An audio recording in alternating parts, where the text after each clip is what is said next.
Good evening. Welcome back to the Franchise Time Machine. Welcome to episode 16. Episode 16.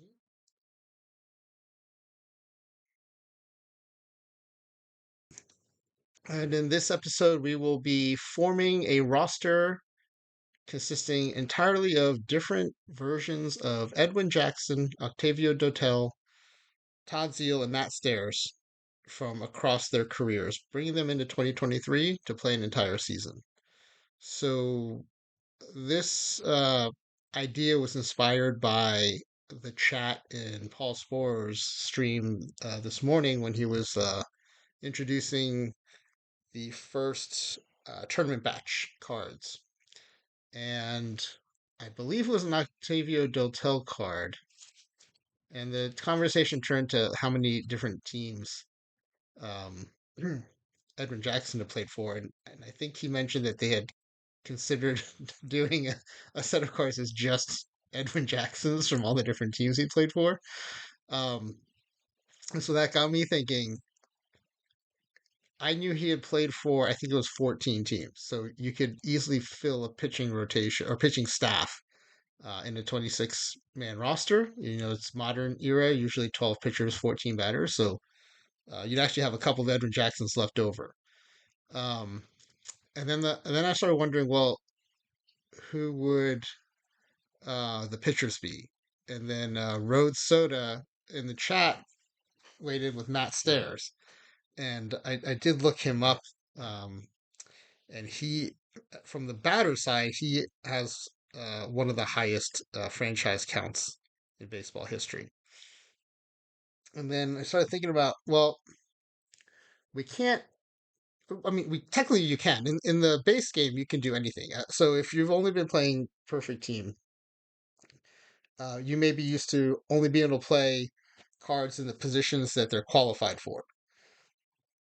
But in base game, you can put anyone anywhere. They just will be terrible fielders. And everyone and their card, and I can show you this in the game. Um, I'll just go to the last version of the game we're playing. We'll start a new game for this sim, but here's the base. Here's OTP 25. We'll just continue the last sim. This last sim was we took the 86 Mets and replaced the 1969 Montreal Expos. The idea was the Mets could play in the same NL East as the 1969 Mets, who eventually would win the World Series in real life. Maybe one of them hopefully would win the National League pennant and then go on to play most likely the Baltimore Orioles, who they played in real life in 1969. Anyway, this is the tail end of this is the end of that sim. And what I was going to show you is if you pull up any player, let's go to our roster. Let's just look up like a Keith Hernandez. Okay, you're probably used to seeing this view in the base game if you played it at all.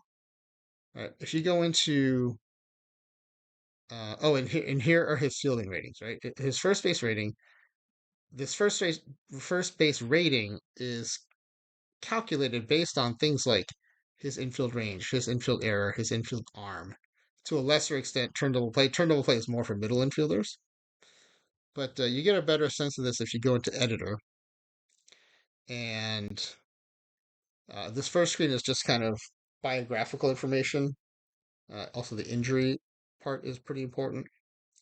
But if you go into batting rating, these are the attributes that make up this batting profile and that drive the simulation in the game and how well or not well this player might hit and against certain, specific pitchers. So again, going back into editor, the batting ratings, um, on the right hand side, you have your fielding ratings. So every player, again, has these ratings. Now, Keith Hernandez doesn't play outfield, but the game has given him outfield ratings. And if you try to, so his outfield range is 5, terrible. His outfield error is 12, also terrible. His outfield arm is 2. Um, so let's see what that would translate into an outfield rating. So you can see here, These infield ratings and an experience of 200, this is a scale from 0 to 200. 0 means you don't play that position, and 200 means you are fully qualified at that position. This combined translates into a 142 first base rating, which is very high. Now, if let's say Keith Hernandez only played part time at first base, and let's cut this down to 100, right? His rating becomes 71, but he's fully qualified at first base. Within the infield, to say, okay, well, let's suppose in spring training he plays some games at third base, so he gets qualified, you know, to a 50.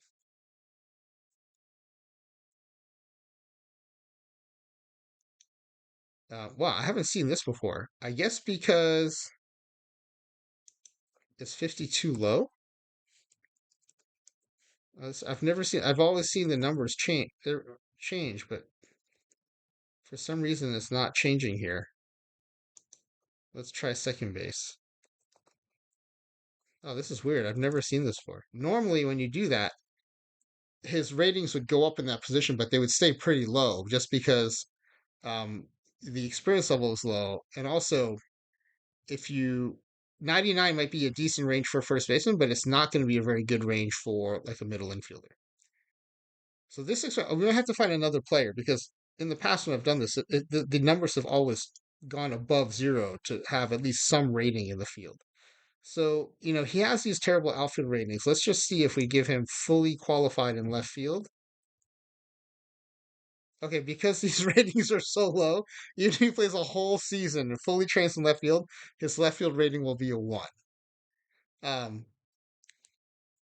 but you can see how, even if a player isn't qualified in a position, these underlying attributes, as long as you say, okay, we're going to train you in that position or give you time in that position, it will translate into some sort of fielding rating at that position. So we're probably going to have to count on that because between Todd Zeiles and Matt Stairs, um, they both played for a lot of franchises. One of the reasons I went with Todd Zeiles, he's tied with many players at 11 franchises played for in his career, is he caught earlier in his career. So he will, a couple of Todd Zeiles will be our catchers. And then he also played third base, first base. He gives us some infield flexibility. Matt Stairs played for, I'll pull up the baseball reference, but um, he played for at least a dozen franchises, I think. And he gives us, um, I believe, at least corner outfield spots, first base, and that might be it. So we're going to have to press them into service at shortstop and second base, and also center field. And then on the pitching side, well, here let's go to Baseball Reference. I will show why I chose these players. Not just because they came up in the chat on Paul Sporer's um, uh, tournament batch 1 stream, but there is some data to back this up.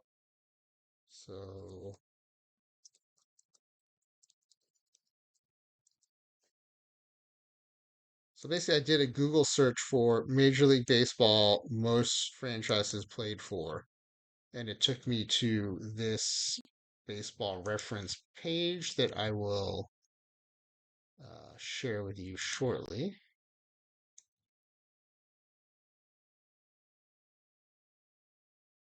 All right, here we go.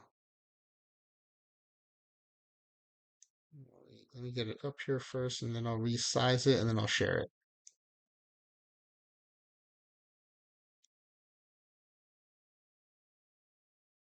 Okay, again, I did just a Google search for MLB most franchises played for.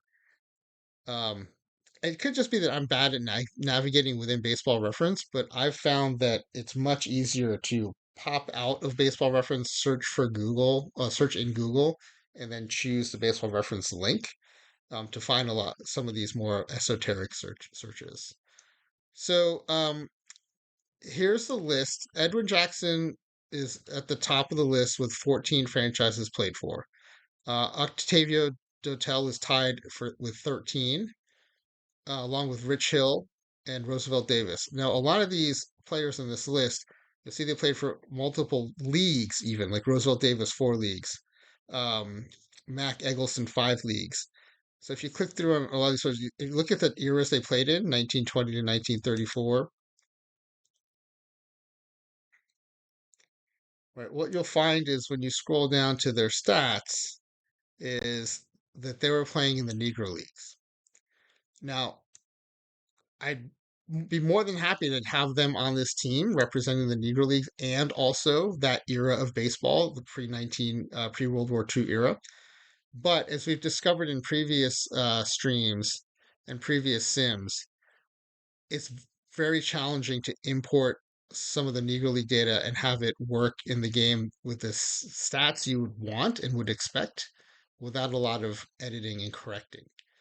I'm hoping that changes now that Negro League stats are officially considered Major League Baseball stats, and that in OTP 26, I hope they'll be treated as such so that when we import Negro League players, we won't have to do any kind of adapting of their stats or correcting to make sure that they play as well and as strongly as they should based on the stats they had in those years. So for now, we'll just play with more modern era players where the stats are not so difficult to import into 2023. And we're going to form a team made up of different versions of these 4 players. So Edwin Jackson played for 14 teams. Octavio Dotel played for 13. We also are going to go with Matt Stairs, based on RhodeSodas' excellent suggestion, who played for 12 teams. Um, a lot of pitchers on this list. So Matt Stairs stands out as a batter. And then you have a bunch of players here at 11.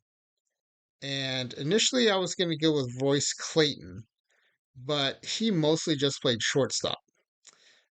So now the good thing is the game assumes if you play shortstop that you can, if you, let's say you're fully qualified at shortstop. And here, let's go back to the game and I'll show you. Well, let's find a shortstop. So let's go to, now hopefully it'll work a little better than that demonstration with Keith Hernandez. When I've done this in the past, the fielding numbers have changed instantly as I raise the qualification of that position or experience that position from 0. But we weren't quite seeing that with Hernandez. So let's try it with a shortstop and see what happens. Rafael Santana was the starting shortstop for the Mets that year in '86. So let's go to him and let's go to editor. And again, batting rating, the fielding stuff is in the batting rating page. Okay, so you can see here, he has much better turn double play infield range than Keith Hernandez did. 141, 150, 152, 165. You can also see here, it's actually giving you after the slash mark what their maximum potential is. So if they were 200 qualified experience at first base, it's saying it'll get you to 174, which it does. So here's the interesting about how the game treats fielding though. So the fundamental attributes of the player are going to stay the same, right? He's always got this infield range of 141, infield air of 150, infield arm of 152, turn double place of 165, no matter where you put him. So you would think, well, if he's fully qualified, is he going to have the same rating everywhere? Well, no, because okay, if you'll notice at a 200 fully qualified shortstop, his rating is 136. If you fully qualify him at third base, though, the same attributes and the same player gets a rating of 154. And again, if you do, oops, sorry about that. If you do it, what happened? What did I do? Sorry, let's go back to that page. Okay, back to editor. Back to batting ratings. Okay, so that's a 154 at third base for 200 experience. At second base, 200 experience, his rating is 167, and 200 at first base is 174. Again, for the same underlying player with the same full experience. So basically, what the game is telling you is shortstop is harder to play than third base, which is harder to play than second base, which is harder to play than first base. It is a very important kind of simplifying assumption that they're making. I think for most people, it's probably fine. Um, there may be some instances where you have someone who's a great second base or a great shortstop, and for whatever reason, that particular player's skills wouldn't translate as well to second base. But the game assumes that they would be even better at second base if they were fully qualified, given enough time to fully qualify. So, based on that, we can potentially. Oh, the other thing that happens is if you play a player out of position over time, because this 0 to 200 is experience, their experience at that position goes up, and eventually they'll get a rating, and that rating will improve. And that aspect is built into Perfect Team as long as you're qualified to even start playing that position. But in the base game, you can put anybody anywhere. It's just they'll start at a 0, and if their underlying uh, characteristics are wrong, they'll never be good. So, as you saw with Keith Hernandez and you see with Rafael Santana, their underlying outfield ratings are so low, you can play them in outfield for many seasons. They'll never have a rating above 1 or 0 because they just don't have the outfield ratings to get up to any kind of max level. So that's the challenge we're going to run into. Matt Stairs and Todd Zeile will have underlying characteristics that, based on given experience at certain positions, it'll get them up to a certain rating. But I think it's going to be a tall order to ask them to play second base, shortstop, and center field. But that's who we're going to have. So it'll be what it'll be. But that's part of the fun of doing these weird simulations is handling those positions and seeing what happens. So again, going back to the baseball reference screen. Um, so Royce Clayton only played shortstop. Now, the whole reason I went through that explanation was because he played shortstop, the game engine will assume he could also play second base and third base and so on. But I thought it'd be better to start with a player catcher ability already built in and may not be as good at shortstop, but I thought that would be a better switch than asking Royce Clayton to suddenly play shortstop, play catcher, because like this example of Rafael Santana in the outfield, my strong assumption is that when we if we were to crack open Royce Clayton's data, um, it will show that he has catcher ratings probably as low as these Rafael Santana outfield ratings, and he'll never be able to play catcher. And we know from Todd Zeiles having played third base, he will have at least some sort of passable infield ratings that let him play third base. That will just force him into playing shortstop and second base. He won't be good at them, but he'll be better than a 0 because it'll be a muted version of his third base skills versus a trying to build upon no skills like putting Rafael Santana in the outfield or Keith Hernandez in the outfield. So that's why I made the decision to switch from, um, let's put this back up, to switch from Royce Clayton to Todd Zeiles. Now, they both played for 11 franchises, so from that perspective, I felt fine making the change.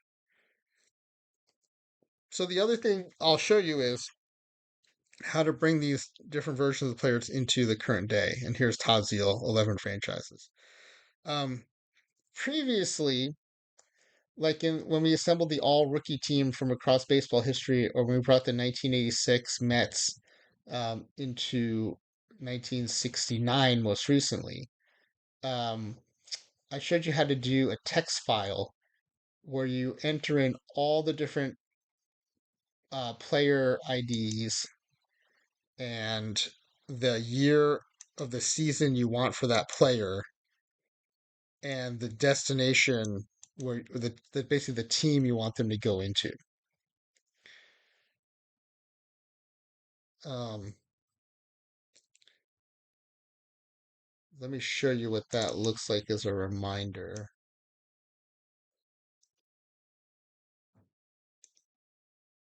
So here's what that looks like. You basically want to create a text document that's comma delimited. So your data points are divided or separated by commas. So player ID, first five letters of the last name, first two letters of the first name, and then a number, usually one. Then it counts up to two and three and so on. The year of the stats. So in this case, it was a sim bringing all the 86 Mets into 1969, so all the years are the same. And then the destination, we wanted to put them into an empty New York Mets roster.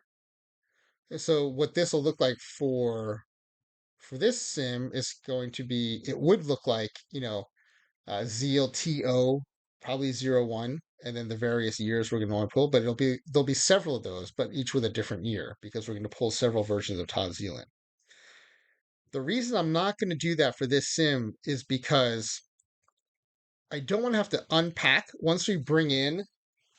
So the total tally is going to be, since it's 12 pitchers and 14 batters, it'll be six Edwin Jacksons, six Octavio Dotels, seven Todd Zeiles, and seven Matt Stairs. The problem is, if we bring them all in at once, I don't think there's going to be any way I can differentiate which one is which without having to go into their stats or their histories to figure out how long have they been playing. Um, because when you bring in players from across time, it also changes their birth dates so that they're the age they were in the season you've named here in the sim year. So let's say one of these players was 30 years old in 1986. So they would have been born in 1956. Well, if you take them in 1962, the game will change it so they were born in 1932. So they are now 30 years old in the simulation season. So because of that, I'm worried that I can't even use like dates to see who's who, or without having a hard time saying, okay, well, this birth year then coincides with this season. So what I'm going to do this time around, and it'll be fun to show you the other way to bring players in from across history, is to do the individual imports, and then as I import each player, I think I'm going to change either their first name or the last name to include the year. So then when we look at the roster, we'll see like Octavio Dotel, 2015, Octavio Dotel 2011. I don't even know if those years are in his career. Um, but basically, I want to have the differentiators in their name so that when we look at rosters or we look at game replays or box scores, we can just see right away like which version of that player are we talking about. It'll take a little, well, this text file method is faster if you're going to build one roster and use it over and over. But since this is a one-off experiment, I actually don't think it'll take much longer than building the text file and then importing it because we would have to look up these names one at a time anyway. In fact, it might even be quicker because we only need four player IDs, and then the years we'll figure out as we go. So what I'm going to do, instead of importing this list at once and deciphering who's who, I'm going to bring players in one at a time, and as they come in, I'll rename them and then bring in the next one and so on. So I'll always know the one who has no team name and year in their name must be the most recent one that we brought in, and I'll know what year they're from. So at least that's the plan. We'll see how that goes. So the first thing we're going to need to do is get their baseball reference IDs. And again, I'm not going to use the text file to bring them in, but I am going to use the text file to kind of just record the information. I mean, you could do this with paper and pencil too, but since I'm demonstrating in the stream, I thought I'd just do it in an electronic way. All right, so first we need Edwin Jackson. And the easiest way I know to do this is in Baseball Reference. If you click on their name, you can see the URL changes. And then the last part of the URL is actually their Baseball Reference ID, which is also the OOTP reference ID, player ID. So again, first five letters of the last name. So Jacks for Jackson, and then first two of the first name, Ed for Edwin, and then he's the first Jax ED in the majors, so he's an 01. So I'm going to copy that and then go over to our text file, and I'm just going to paste that in. Now, if we were going to import this, right, we would copy this 6 times, and then we would add to it, um, comma, right, whatever year we're going to use, and then whatever abbreviation. But we're not going to do that, so I'm just going to leave it as player ID. Okay, so that's Edwin Jackson. We then need Octavio Dotel. Okay, at least one of the years I made up were actually in Octavio Dotel's career, so that's not too bad. All right, so he's a Dotel OC01 or 01. Sorry, I should be more specific. Dotel OC01 is his player ID. All right, so I'm going to just copy that, go back to the Word document, and just paste him in there. And for the usually, I think you can just guess, but I don't want to make a mistake here and then have to correct it. So I'm just going to go ahead and look them all up. They'll probably all be O1s, but better safe than sorry, I think. Okay, here's Matt Stairs. Stairma 01. Copy that and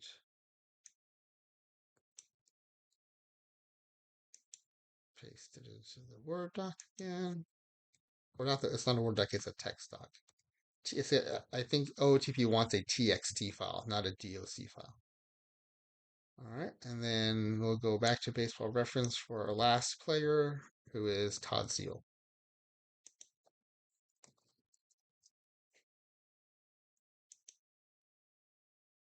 And I remembered him as a catcher, but when I actually looked at his stats, he played way longer, way more games or seasons and games as a third baseman. So if we scroll down to his career stats here, oh, they're over in the edge. I don't want to resize the window right now. We'll do it a little bit later, but um, he ends up playing first base and third base a lot more. He catches at the very beginning of his career, but that's when I kind of remember him coming up. So we'll paste that ID into there. So those are our 4 IDs. Now what we need to do is figure out like which seasons do we want to pick for each of these. So we've got Todd Zeiles up already. So let's start with him. I want to resize this window a bit, um, so that you can see the entire thing. It might get a little harder to see because it'll be smaller, but I do think it's important, for example, to be able to see like the fielding column because then you get to know what positions might he be qualified for.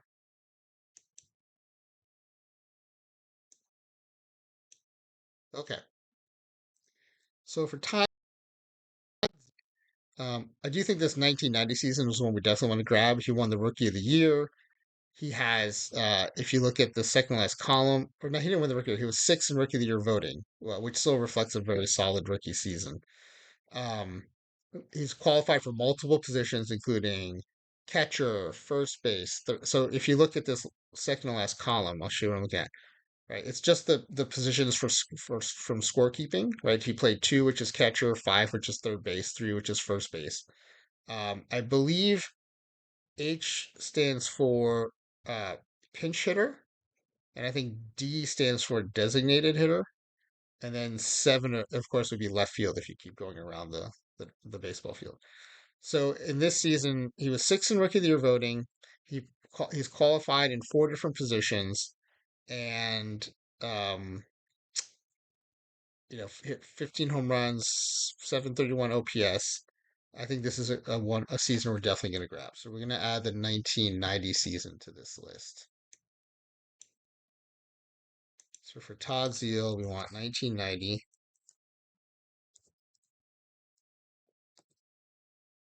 Now, part of the whole point of this is we wanted players who played for a ton of franchises. So I think we're going to try to just grab 1 season per franchise.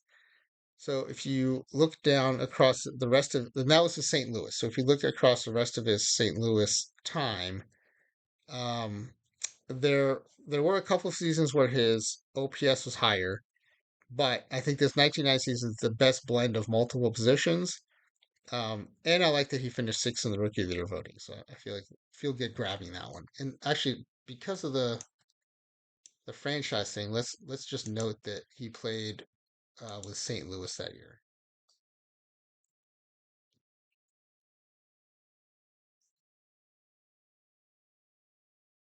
Okay, and then we'll go back to BRAF.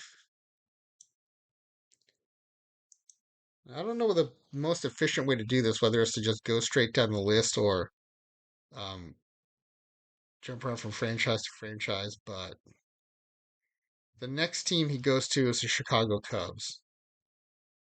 He doesn't have a great season there. He has 227 with a 642 OPS. So maybe we hold off on that now. We can always come back to that season if we want to. Then in 1996, he splits the season between the Phillies and the Orioles. Now, this is one thing I'm not sure how this works in OTP, so we'll find out when we start pulling these players in. I don't know if he gets two profiles in 1996, a Phillies profile and an Orioles profile. I would suspect that he gets a single profile, um, because otherwise, every time there's a trade in the game, you would then s- split into a new player, which doesn't seem practical. So for seasons like that, we'll just kind of maybe just go with the team they played the most games with, and we'll reference the total for that year to determine whether or not that was good enough of a season that we want to pull it in. So in 1996, Todd Zeiles hit 25 home runs across his time with the Phillies and the Orioles, 784 OPS, and he played third base and first base. So I think this is a good one to grab.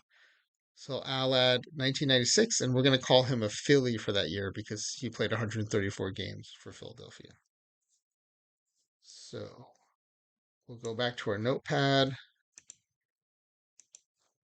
1996, Philly. Okay, so two down, five more to go because each batter needs 7 seasons. I want to do 7-7. If we have to, we can do an uneven split, but I'd prefer to be even split. Um, at this point, also, I think we're going to have to start being careful to make sure we don't run out of teams because these split seasons are going to cause his potential team count to go down. So in 1997, he plays for the Dodgers, and he has, I think, is a career high 31 home runs, 824 OPS. He only plays third base, but because of the strong offense here, I think we definitely want the Dodgers version of Todd Zeiles. Oh, sorry, I was looking at his 1996 stat line here, or 1997 stat line here for the Dodgers. And so that's the one we're going to grab next, 1997 LAD.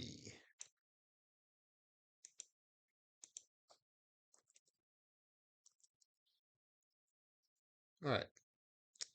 So next up is a couple more seasons, another season in LA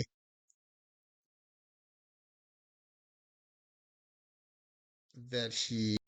Oh, so yeah. So what it does is it gives you a Major League Baseball total and then a league total. And so the reason it has to do that for that year is in 1998, he starts with the Dodgers, but then he also plays for Florida in the National League, and then the Texas Rangers in the American League.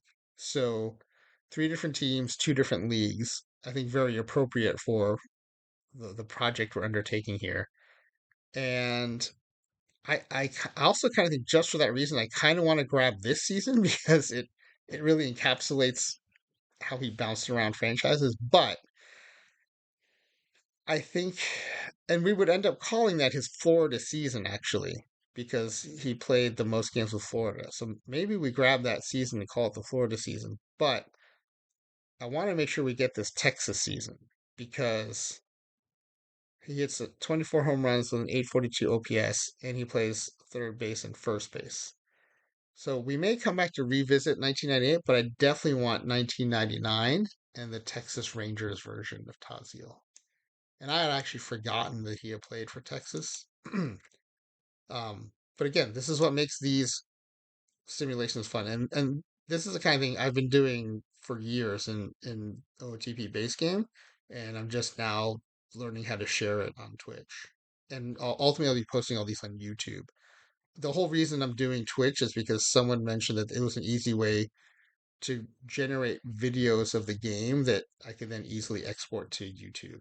So, um, plus I thought, I learned a lot about OTP and Perfect Team by watching Twitch, so I thought I'd kind of pay it forward. So we are grabbing the 1999 Texas season, and we're probably going to be grabbing it anyway. So I'm going to put the 1998 Florida season. So that's one, two, three, four, 5 seasons. We've got 2 more to go. And I'm a Mets fan, so I was hoping one of these Mets seasons would make the cut here. At this point, his power numbers are starting to drop, as is his batting average. And at this stage, he's only playing first base, so it's really limiting for our roster. But he's still somewhat offensively productive, and we do need to fill 2 more roster slots with him. So, and as a Mets fan, I just want to grab one of these seasons. His OPS is almost 100 points better in 2000, so we'll go ahead and grab the 2000 New York Mets version. Oh, sorry, I keep doing this. Here's what I'm looking at. I'm looking at his 2000 versus 2001 stats. And better power, better OPS. So I think we're going to grab the 2000 version. So 2000 NYM.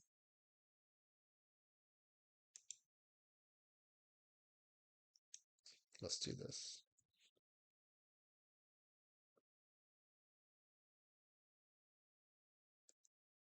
The format doesn't really matter, but the readability does. So now the game engine doesn't need to know the NYM. It just needs to know that we're pulling the 2000 version of him. But the 2000 NYM is what I'm going to add to his last name in the game so that we know which Todd Zeile that is making whatever play we're seeing. Okay, so that's 6. We need one more. And I think we have a couple of one franchise left. Yes, we have. Here's what we have left. We have Colorado, the Yankees, and the Expos, and then a return to the Mets. So of the seasons left, Colorado, this is his last really power season, 18 home runs, 778 OPS. The next season split between the Yankees and the Expos. He's only got 11 home runs, also in fewer at bats, but his OPS drops to 693. Um, and then his last season with Mets, his OPS is 675. So I think we want to grab the Colorado Todd Zeile. It's the last season where he's really any kind of offensive weapon. Um, he only played third, but interestingly, you see here he's got a 1 at the end, so he did pitch. We don't need pitchers because we're going to have a bunch of Edwin Jacksons and Octavio Dotels, but it also kind of adds to this theme of players who bounced around. I think it's fun to pull a season where he pitched also. So we're going to go 2002 Colorado Rockies. And that is going to be it for Todd Zeile. These are the versions of Todd Zeile we're going to bring in. Okay.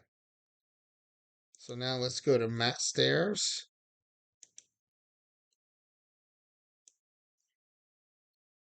So again, I'm going to go back to BREF,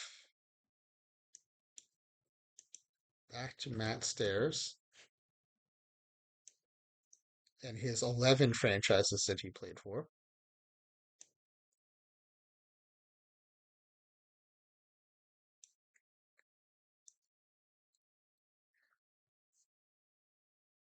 So I kind of remember that, whenever I think of Matt Stairs, that he came up as a Expos prospect, but I always forget, excuse me, that he had a cup of coffee with the Red Sox in 1995 before going to Oakland and really starting his career in earnest there.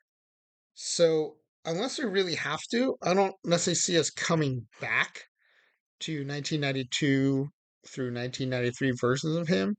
Um,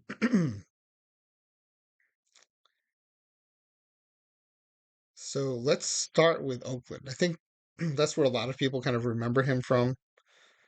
So we've got some good choices here. I think the one that makes the most sense is this 1999 season where he had 38 home runs, almost a 900 OPS, and he was 17th in MVP voting, the only year he popped up in the MVP voting ranks.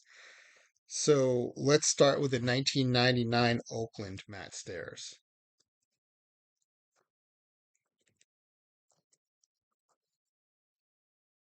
And that year, he played right field, DH, pinch hit, first base, and also you see that eight at the end there. He played a little bit of center field. So it'll be interesting when we crack open that 1999 version of him, what kind of rating they gave him at center field, or as you saw previously, what kind of experience they gave him, and what rating that translates into. So all of Oakland is going to be represented by 1999. So then he goes to the Cubs for one season. And I guess the question here is, do we want to grab the season? I want to grab it mostly because if you look at his position ratings or position history, there's a four there. So he played a little bit of second base, and we need a second baseman. So let's grab the 2001 um, Chicago Cubs version of Matt Stairs.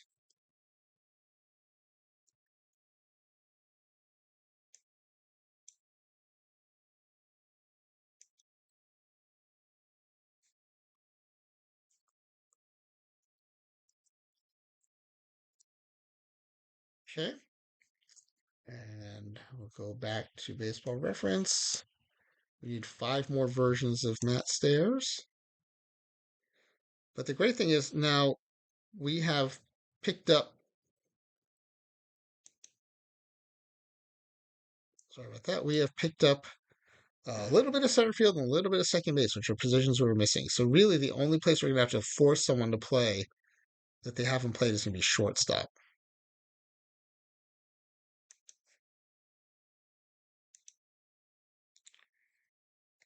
Sorry, I don't know why it keeps, I think it thinks I'm highlighting these seasons. I didn't intend to. I don't know how to get out of this. I'm just going to reload the page. Maybe that'll help. Okay, there we go. Nice clean version. Close that pop up. All right, so next he goes to Milwaukee. Only plays about a half a season, but with a good OPS. So I think this Milwaukee one we keep in our back pocket. Maybe we come back to it. That 827 OPS could be good. But the next season he goes to Pittsburgh, again plays about half a season. And I don't know if that's because of injury or maybe platooning. But he hits 20 doubles, 20 home runs in 305 at bats for a 292 average, a 389 on base percentage, and a 950 OPS. So I think this is a good one to grab. He also plays right field, first base, and left field that season. So 2003 Pittsburgh.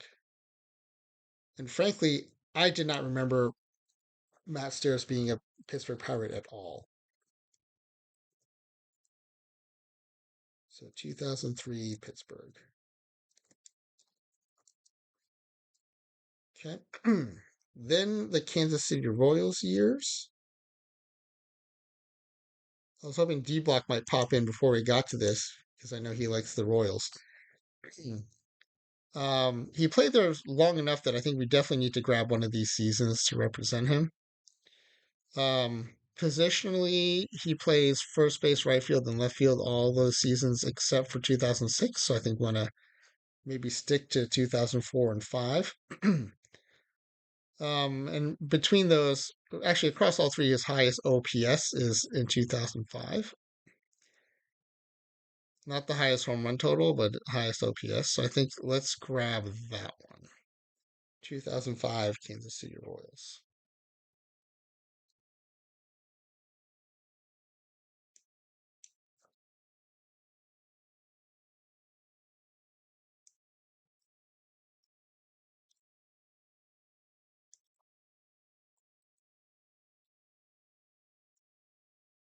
All right.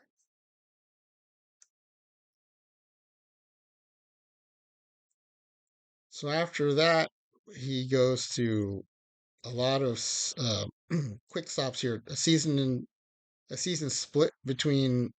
Oh, sorry, I forgot that 2006 season. He splits across three teams: the Royals, the Rangers, and the Tigers. So we'd actually want to look at his 2006 total number.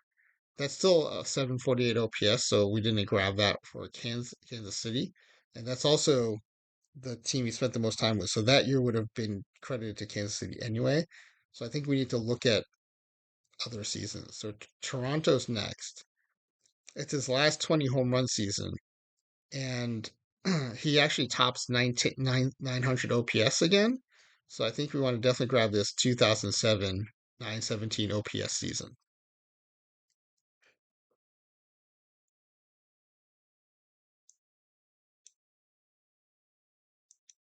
So 2007 Toronto.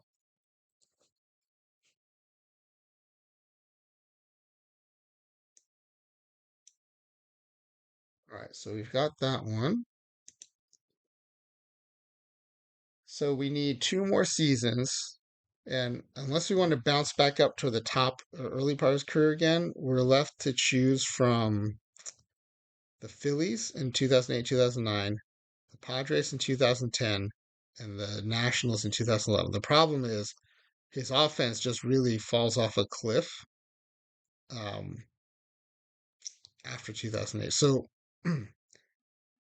2008, he splits between Toronto and Philly. If you could just isolate the Philly, I mean, it's the it's a small sample size thing, but in those 16 games, he hits 294 for a 1022 OPS. But I believe if we were to pull in the 2008 Todd Zeiles, it's going to reflect the entire 2008 season, which is uh, a 252 average and a 751 OPS. And because he played most of that season in Toronto, this one would get credit to Toronto anyway.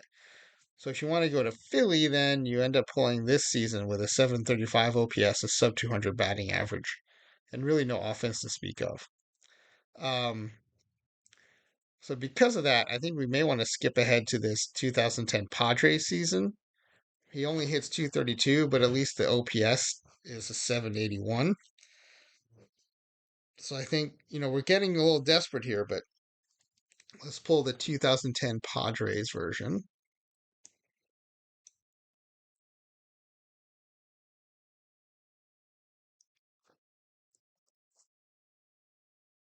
All right, we have one more to choose. Okay, so we're probably down to this national season is even worse than that Philly season because he hits 154 with a 426 OPS. So I don't think we want that. One option is to go back up to earlier in his career, go to one of these partial seasons. So I think Montreal, these are really too small of seasons to really look at and take seriously. I mean, we can't do 1993. He had 8 at-bats. I think this Boston one is borderline, but he has almost 100 plate appearances. Um, his OPS is not great at 696. And so I think we end up picking between 1995 with a 696 OPS and 1998 with the Phillies, or 2009 with the Phillies, where he has at least a 735 OPS, but his batting average is a 194. What's kind of keeping that OPS afloat is his 357 on base percentage. So I think if you look at these columns, yeah, this column where he has the double digits, these are walks. So he had in 2009, he hit 194, but he had 23 walks in 129 plate appearances. So that's really boosting his on base percentage and his OPS. And he did hit 5 home runs in 103 at bats. So if you scale that up to 600 at bats, let's say, you do get to 30 home runs. So it's kind of like a weak power I version of him. I think that's more appealing than a sub 700 OPS from very early in his career with Boston. So I think let's add the 2009 Phillies version of him.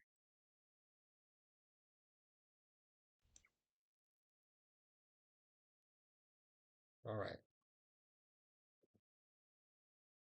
So our batters are set. We have 14 Matt Stairs and Todd Zeiles coming. So then let's look at Octavio Dotel and pitching stats. And one thing we're going to have to keep in mind is hopefully across their careers between Octavio Dotel and Edwin Jackson, they had enough seasons where they were starters or borderline starters that we can have a rotation and not just a bunch of bullpen seasons.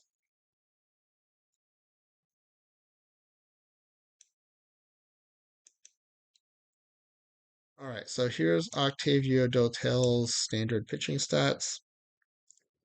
Came up with the Mets in 1999. 5.38 ERA and a 13.83 WHIP.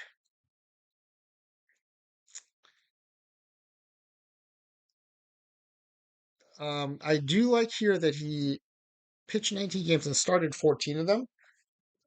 So definitely came up as a starter. Um, so I think we have to grab this season. And I'm not just saying this because I'm a Mets fan. I think we have to grab this season just so we have some starts. So we will grab his 1999 New York Mets season.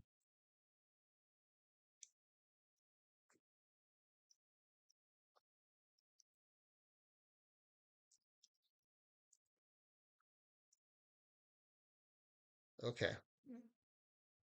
And I'm not seeing a ton of starts beyond that, so we may end up forcing some relievers into starter roles. Um, Yet another reason we probably want to grab of his Houston years, and I think that's probably where most people associate him with because he spent the most time there. This will be tough because in 2004, splitting time between Houston and Oakland, he racks up 36 saves. So I think we kind of want to grab that season, but to get enough starts, he started 16 games in 2000. The problem is in 2004, he's got a 11.84 whip. In 2009, actually, before he became the closer, it was even better. He had a sub one whip. But then our staff's not going to have enough starters. Let me see something real quick here, too. Did he? Okay, there are no postseason awards to speak of, so don't have to worry about that. um, Before we make those decisions, let's go real quick to Edwin Jackson. I'm just kind of curious to see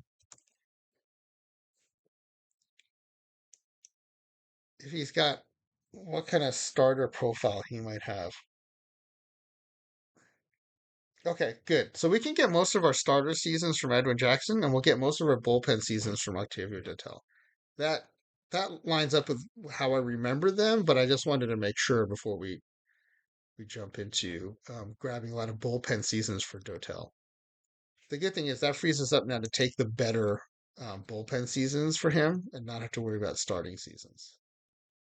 So now for Houston, then I think it comes down to do we want his best whip season or do we want his best save season?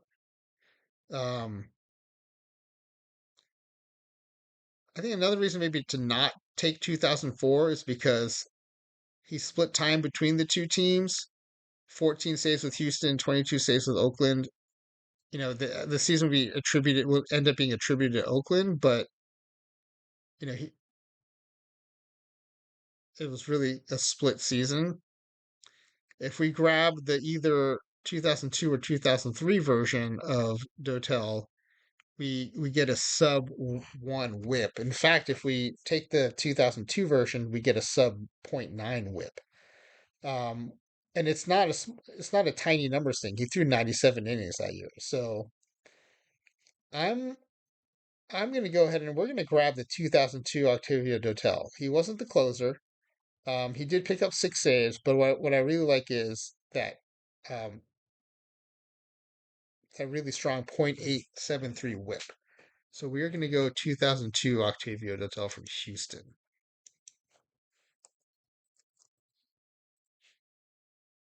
Okay, and again, we're only looking for 6 seasons here because we're going to go 12 pitchers, 14 hitters.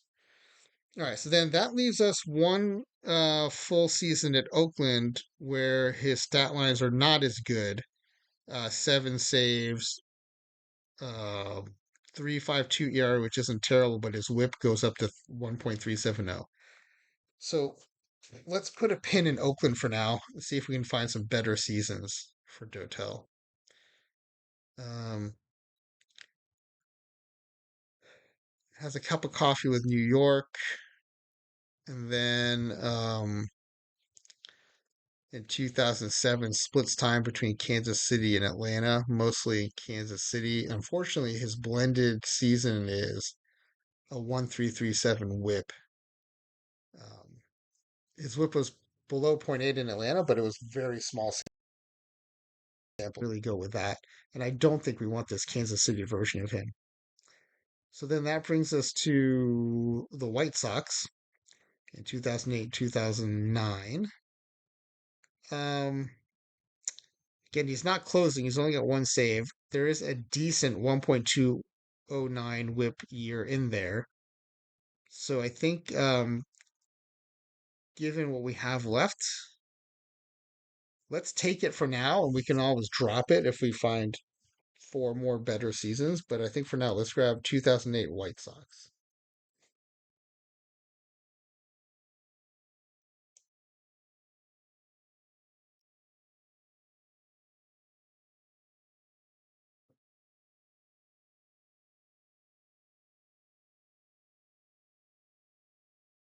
Okay, 3 more to go. And I saw there's still a couple of big saviors coming up, so I think we're in good shape with Octavio Dotel.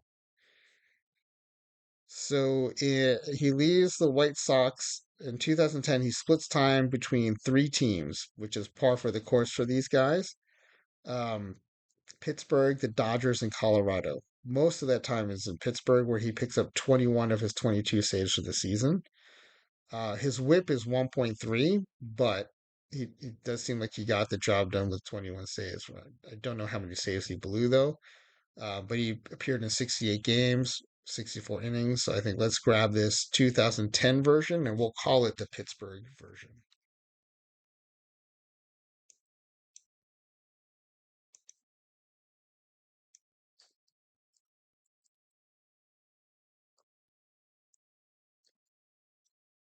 Okay. We got 2 more years to grab now.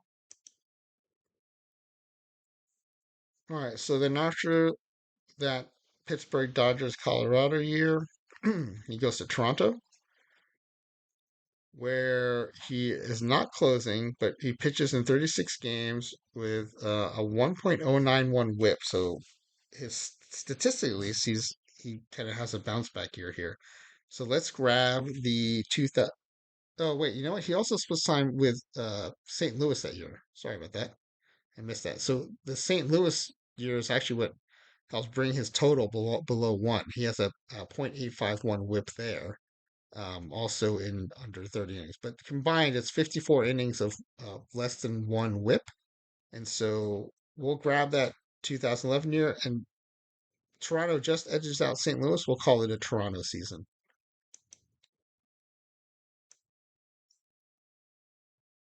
All right. We've got one more season to grab. And he's got a season in Detroit. Otherwise, you have to go way back up to early in his career. But this Detroit season is pretty good. He's not closing, but 57 appearances, 58 innings pitched, with a 1.069 WHIP. I'm fine with that stat line. So let's go ahead and take the 2012. Um, oh, sorry.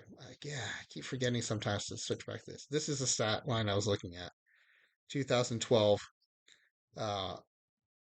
3.57 ERA, 57 innings, 57 appearances, 58 innings with a 1.069 WHIP. So that's the 2012 Detroit Tiger season we're going to grab.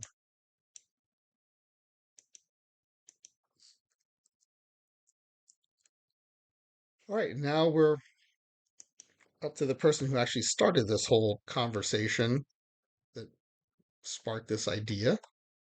And then the idea was morphed over the course of the chat, mostly with Sporer and RhodeSoda. So it might be RhodeSodas, but I don't know if he's new, but I just recently have started seeing him in tournaments, and he seems really good. He's beaten me a bunch of times. Seems to be going pretty deep in tournaments, but just have started recently seeing him in chats, and so yeah, RhodeSodas, thanks for your help and suggestions in getting this idea kind of formed along with Sporer. But let's go to Edwin Jackson now. And this is where most of our starting season are coming from. I do like, though, that we'll have one Octavio Dotel in the rotation, probably, depending on how these Edwin Jackson seasons look. All right. Okay, so he came up with the Dodgers. Lots of short stints, actually, early in his year, 2003, 4, and 5, single digit games. Again, mostly as a starter. Then goes to Tampa Bay, where finally gets a full season starting in 2007. So 2007, 2008 really, I think, are our choices for early in his career, both with Tampa Bay.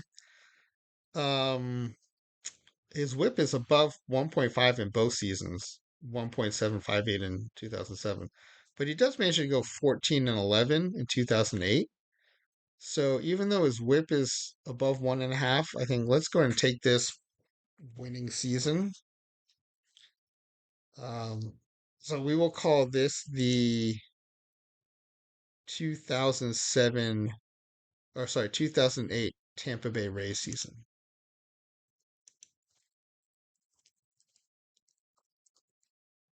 And it is the Tampa Bay Rays at that point. You can see in baseball reference here, 2007 is TBD for Tampa Bay Devil Rays, and then in 2008 it changes to TBR for Tampa Bay Rays.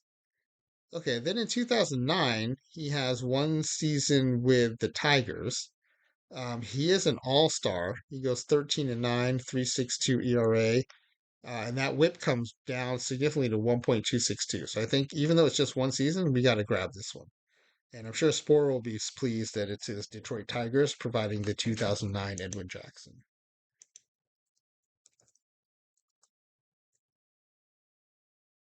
Okay. So then after Detroit, he has a split season between Arizona and the White Sox. Combines to go 10 and 12, 32 games, 32 started. Still clears 200 innings. The whip is a little high at 1.395. And led the league. Well, I don't know, is this a led league? It's in italics, but he threw 20 wild pitches that season.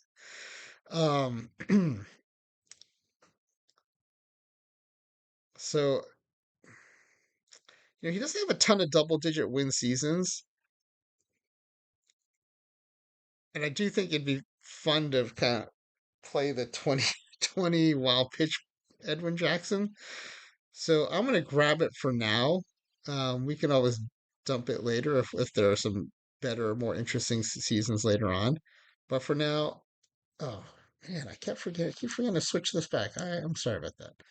I'm looking at this season here, 2010, which is split across Arizona and Chicago. Um, 10 and 12, 20 wild pitches, 1.395 whip. So we're gonna grab it for now, and with the idea that this will be the first one we drop if we find four better seasons. So 2010, we're going to call it Arizona.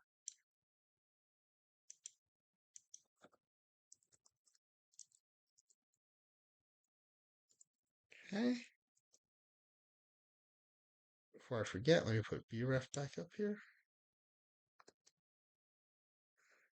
Okay. So we've got the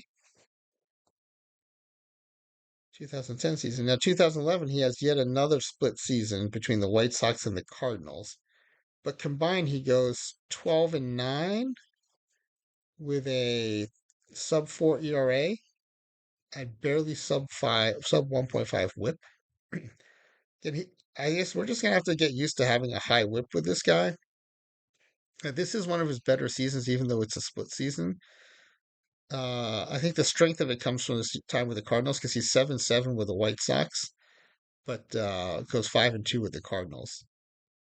But I don't think that he pitched all that much better. I mean, his WHIP was actually slightly lower with the White Sox, but we'll grab this season. It's going to end up being called the White Sox season, but it'll be the 2011 Chicago White Sox, Edwin Jackson.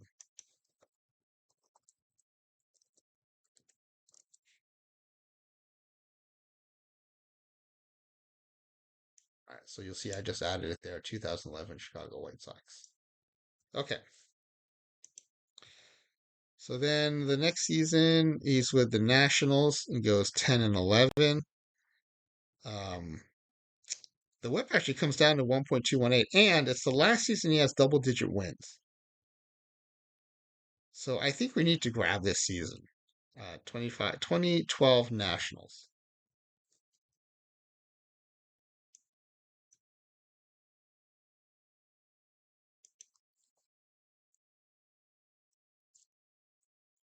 The problem now is we only have one more Edwin Jackson slot left, but we still have a lot of career left for this guy.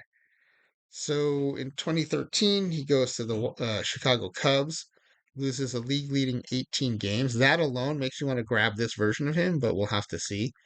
It's the last season he pitches over 150 innings. 8-18 with a 4.98 ERA and 1.460 WHIP. And again, wild pitches are big with this guy. He threw 14 that year. Um, the next season, 6-15, also a pretty bad one loss record. The ERA balloons to 6.33, and the WHIP goes above 1.6. So we are going to go look at the rest of the season, but I am going to grab this 2013 season. I do like that he led the league in losses. I think it's a fun little distinction to have in this pitching staff. But at least he kept that WHIP below 1.5, so I don't mind grabbing this one. So we'll grab the 2013 Chicago Cubs version of him.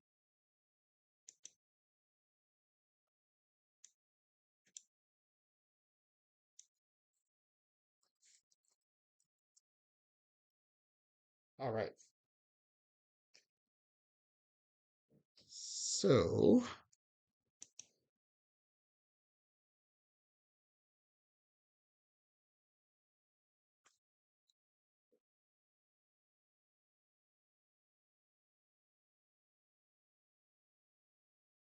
let's look at the rest of his seasons and see if we want to replace any of the ones we already grabbed. So after the Cubs, in 2015, he goes from the Cubs to the Braves, where he only pitches 24 innings. Now, I do like that the WHIP comes down below one, but he doesn't start any of those 24 games, and it is a pretty small sample size. But I forgot, when you combine it with the Cubs season that year, um, it's a 1.168 WHIP, and also we already have a Cubs season, so I think we're not going to be able to grab that 2015 Braves season. Then in 2016, he split time between Miami and San Diego, mostly with San Diego though. So for the season, he goes 5-7, 5.89 ERA, 1.583 WHIP, and it looks like he was in the bullpen with Miami, and then in the rotation with San Diego, where he plays pitches 13 games, 13 starts. I don't see anything really compelling about that San Diego Miami split season though. So let's move ahead to 2017, where again he splits the season between Baltimore and the Nationals. At least he didn't have to move far between those two stops. Only 5 innings with Baltimore, 71 with Washington. So this is clearly a national season. Um, he goes 5-6, 13 games, 13 started. So he's again fully a starter again, but a 5.88 ERA and a 5.07 ERA and a 1.408 WHIP. So I don't see anything compelling enough to grab this season. And then in 2018, it's the whole season with Oakland, 17 games, 17 starts. The ERA improves to 3.33 and the whip comes down to 12.17. But given that he only started half the season, um, I feel hard pressed to take that over the White Sox season.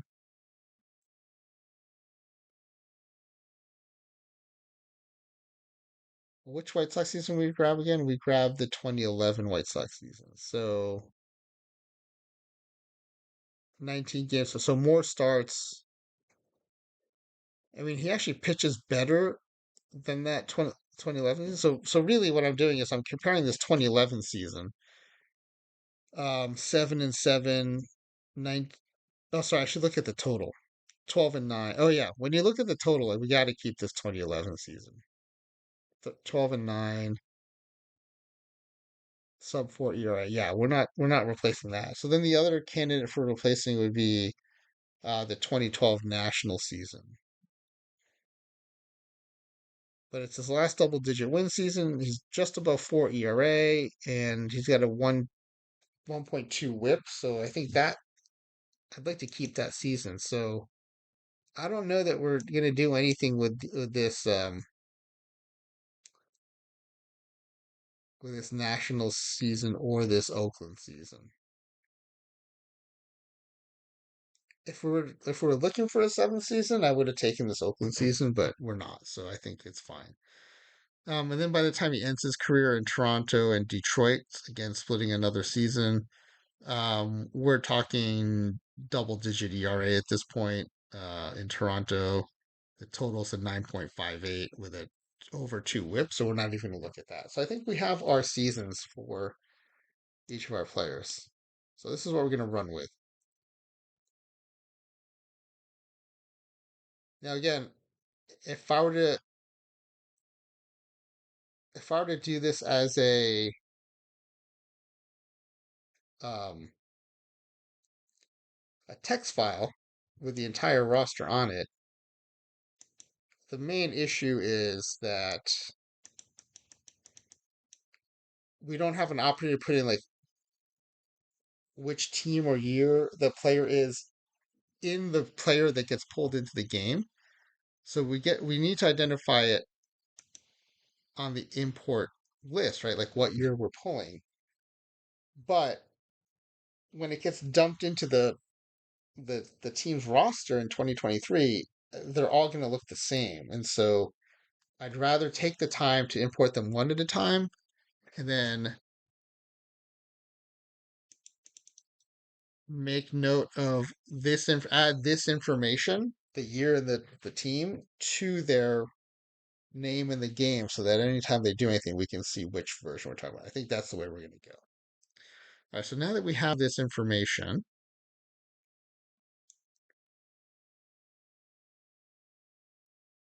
let's go to the base game and let's start a new sim. And if you want to know how to do this, I'm going to go through this a little more quickly than usual. If you want an explanation on how to do this, and we've discovered recently in the past few days how to do this very cleanly. So without any interruptions to the sim and also without the AI making changes to the sim. And until this week, I didn't know how to do both. I knew how to do a fast sim, but the AI kept making like annoying little changes. Or I knew how to keep the AI's hands off of things, but I had to sim kind of one day at a time or one game at a time. Now, for some of the ways I play this game, I didn't mind that because when I pull my all-time favorite players team together, for example, one of the reasons I want to pull them all together is because I want to see them play together. So I wouldn't even sim. I would actually just play the games. The same thing with when I put myself and my friends into the Major League Baseball. I don't want to just see final season, end of season stats. I want to watch us play against major league teams. So I would play each game out, and so I didn't need to figure out how to get this right balance between the fast sim and the AI not bothering it. But in the past few days, we did figure it out. So if you want to know how to do that a little more clearly, it's episode 14 has just I, I have checklists in there. I show step by step how to do this. I'm going to do it here, but I'm not going to go through the explanations necessarily of everything I'm doing. But all that's in episode 14. Okay, it's historical because it's 2023, and that's in the modern era. Okay, and we're going to import my leads. We're not going to use historical transactions, and it's only one season, but just in case, we're not going to do any expansion. Some of those choices are more important if we're going to be doing a multi-season sim, but that's not the case today.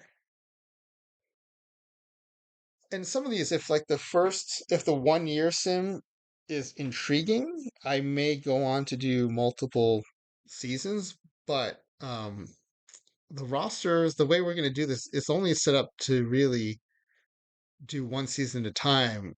And, we don't have any reserves, we don't have any player development stuff going on. So it really is optimized around a single season sim.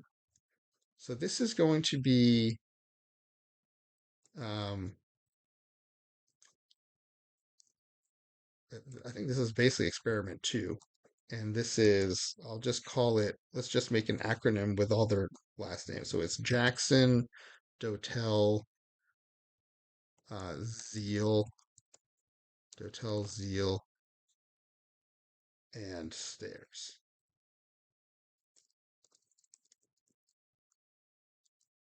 We'll call it version one in case we play this out more. Oh, did it default me? I'm going to put myself as Japanese.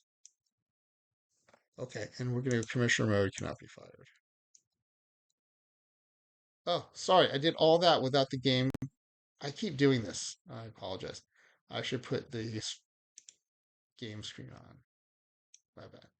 So I just went to create new game, historical. You at least heard me picking this. Again, go to the episode 14 version. That's a much better. I don't think I messed up any of the screen switches, and you can see how to do all this. And I explain as I go, so it'll give you a better sense of like what to do. In this one, I just want to get to the sim, and because I think it's going to take a bit of time to pull all these players in.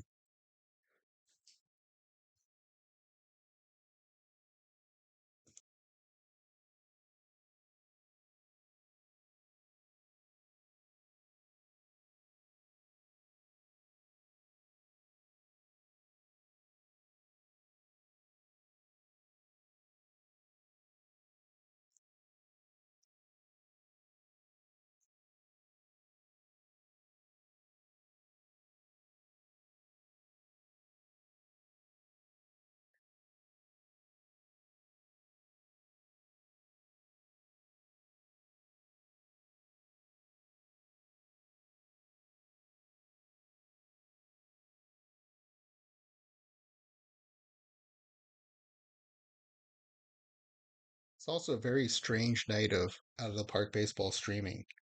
Um, I think it's great that the OTP affiliates have each other's backs, and they're always kind of switching time slots to help each other out and cover for each other, especially if someone has an emergency or something. But there's some switching going on in the morning, and then I think Dr. Dynastic was going to do the main mothership OTP channel, and then wasn't able to do that. And so there were big stretches during the day that there was no OTP stream, which is very unusual.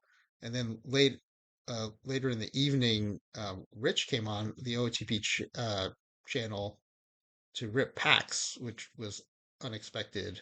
But it was a nice treat for the community to get official pack drops in addition to the affiliate pack drops that were available earlier.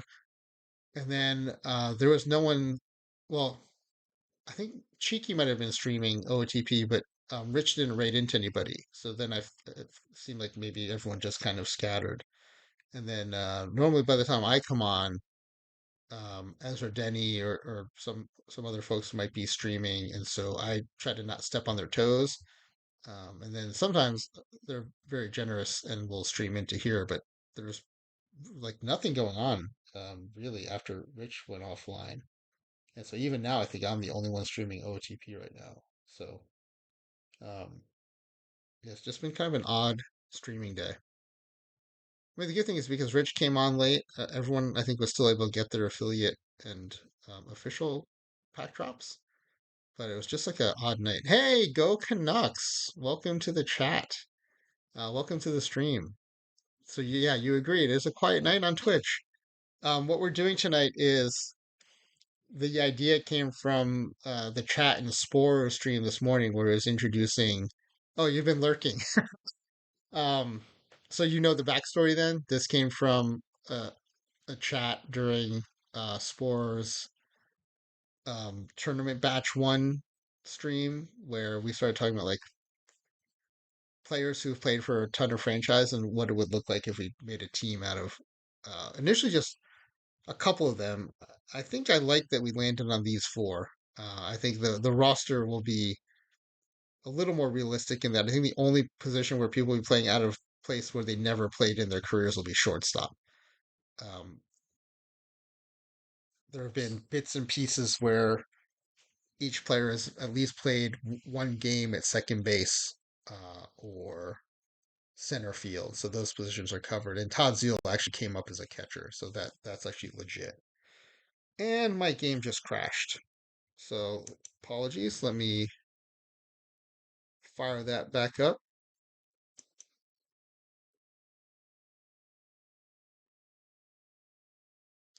So the stream's going to be blank for a second because it's looking for OTP and I need to point it back at the game screen. But in the meantime, let me put this. Oh, no, here it is. We're back. Okay. So we have to go back to new game. So new historical game. We've been lucky so far. This is the first time I think I've had the game crash during a stream. So yeah, so we have two pitchers who each played for more than 10 franchises. We're gonna bring in six each of them, and two batters will bring seven each of them. And they both played at least 11 seasons with different they played seasons with 11 different teams. So this is experiment number two, and we're calling it Jackson, Dotel, Zeile, and Stairs uh, version one. We may play this in other years, or we may mix it up a little bit. Okay, let's see if this sim start goes a little bit better. If it doesn't, what I'll probably do is maybe end the stream, but at least we have the roster now, and maybe just continue tomorrow when my computer is feeling better. But let's see if it'll start up again.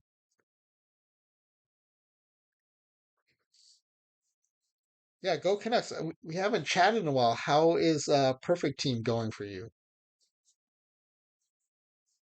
I don't know if you're still as into it as you were when you started the cycle. I also was wondering if you dipped into base game at all. Most of my streams in base game, I did do a 5 hour stream putting all my rosters together for PTCS, but other than that, it's mostly been base game.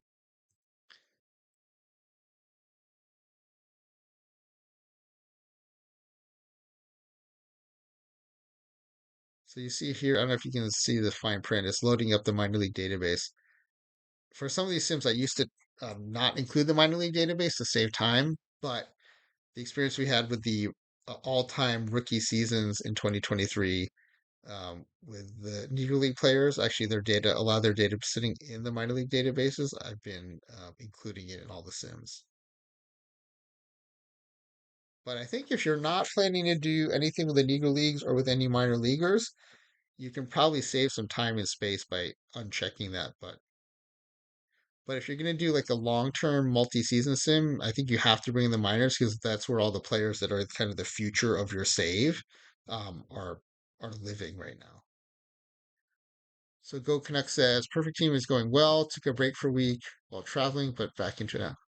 Yeah. So how was that? I think early in the cycle, maybe taking a week is probably not that disruptive, but I feel like later in the cycle, um, there's a chance you'll miss like a batch of meta cards coming out either on Tuesdays or Thursdays. But did you feel behind it all when you came back? So you're just getting the base game, learning. Oh, good, learning from my stream. Great. I do lots of weird stuff. A lot of people just do straightforward, like pick a favorite season or a favorite team and just sim forward from there. But I like to mess around with stuff. I even go into editor and change some of the players. So I think one question is, what team do you want to play this as? I mean, I usually default to the Mets as a Mets fan, but the other thing I also like to do is take like the least relevant team in the league and just replace them, so it's not as disruptive to the league. So I should know this, but I don't know who the worst record in baseball was in 2023. So I'll show you what I'm doing here. I'm back in BREF and I just searched for the 2023 season. Where are the standings? Maybe this. Oh, wait, I just saw it. Major League Baseball standings.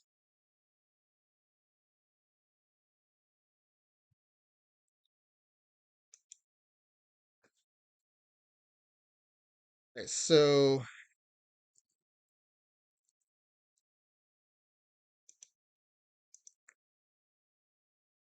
the worst record in baseball was the Oakland Athletics, and that also goes with. So Go Connect says, I don't think the week off was too detrimental, but also your team's not that good.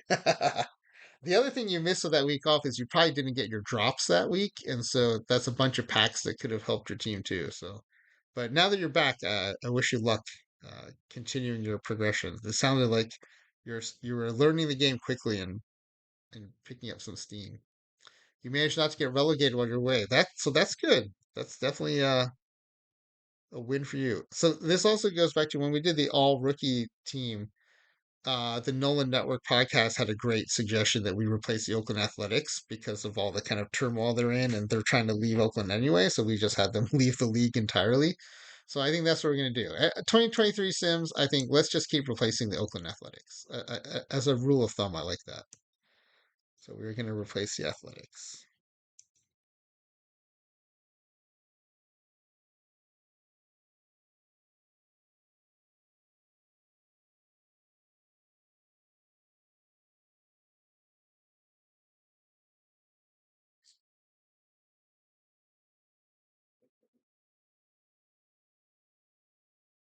So yeah, Go Connect. You may have been in the stream when I was talking about, but if you do want to do like a any kind of sim like this and want to do it quickly but without the AI messing with your stuff, check out episode 14. I took everything I've learned over the years playing the game and then a bunch of stuff we learned in the last few days and put it all into episode 14 to show how to do a clean, fast sim. That's what I'll probably also promote in social media and on YouTube the most. I'm taking all these um, videos from Twitch and exporting them to YouTube, partly because they're going to disappear from Twitch after a week.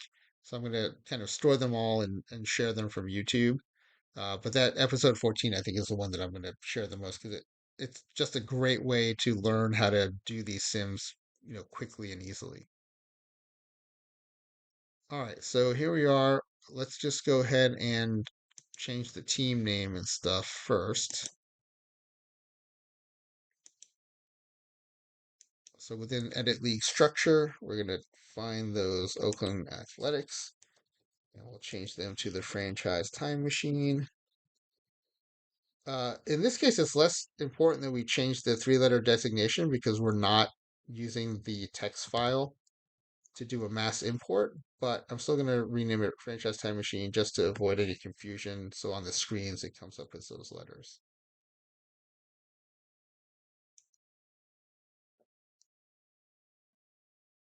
So then to make the changes, we'll push the changes by switching teams real quickly. And then going back to Oakland, and Oakland is no longer there because we're now franchise time machine. And let's go ahead and change our logo to avoid any confusion. Yeah, Go Connect. This is a fun thing you can do too when you're playing base game. You can also do it in Perfect Team. Like in Perfect Team, I put my logos on all my teams, but I've previously saved to this logos nicknames folder under the Park Baseball a franchise time machine logo, which I'm gonna grab. So that our logos now are going to appear both on our uniforms, but also on the screens. So you'll see here our logo, our A's logo is now replaced with our franchise time machine logo up here as well. Okay, so now here's the quick checklist of what we need to do to get ready. So these are the things I'll be doing real quickly. So back to game settings. We're going to turn injuries off. We have no reserve, and I don't want to bring in a reserve, so we're just going to play with who we have. And then these settings is the only one that has submenus. Under options, I'm going to turn off the importance of popularity of the All-Star voting. That way, if any of our players do well enough, they will still win. They will still be likely to get selected to the All-Star game. All right. Hey, Cheeky, rating in. Hello. Thanks for the rate, Cheeky. Appreciate it. Hope your stream went well. We are doing a sim where we're taking an entire roster made up of Edwin Jacksons, Octavio Dotels, Todd Zeiles, and Matt Stairs from across their careers. So 6 seasons each from Jackson and Dotel, and 7 seasons each from Zeile and Stairs. And surprisingly, uh, in their careers, Zeile and Stairs had seasons where at least one of them played second base and one of them played center field. So we're only forcing a start at shortstop. Everywhere else, we have we have versions of them that played that position at least one game. So we chose our rosters. We know which here are the seasons that we chose for those players, and then we're about to start setting up the season and importing them.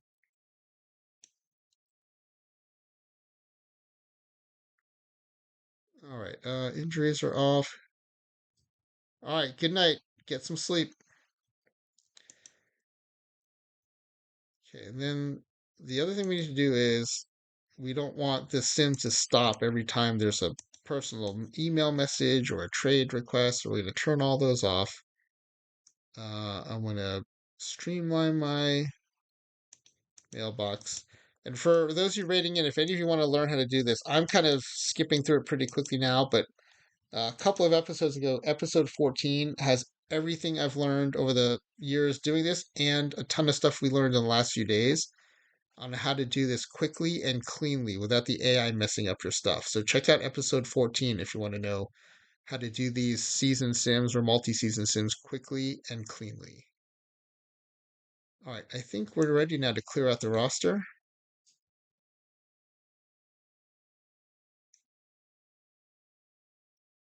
And because the AI is not going to mess with our stuff, we're going to also, and injuries are off, we're going to clear out the reserve too. Okay, now normally, again, all the player creation and importing happens in the free agent screen. And I have a little how to import checklist. All right, so preparing the destination is clearing out the rosters. Go to the free agent page, and I'll show you how to do this actions, database selection, and import.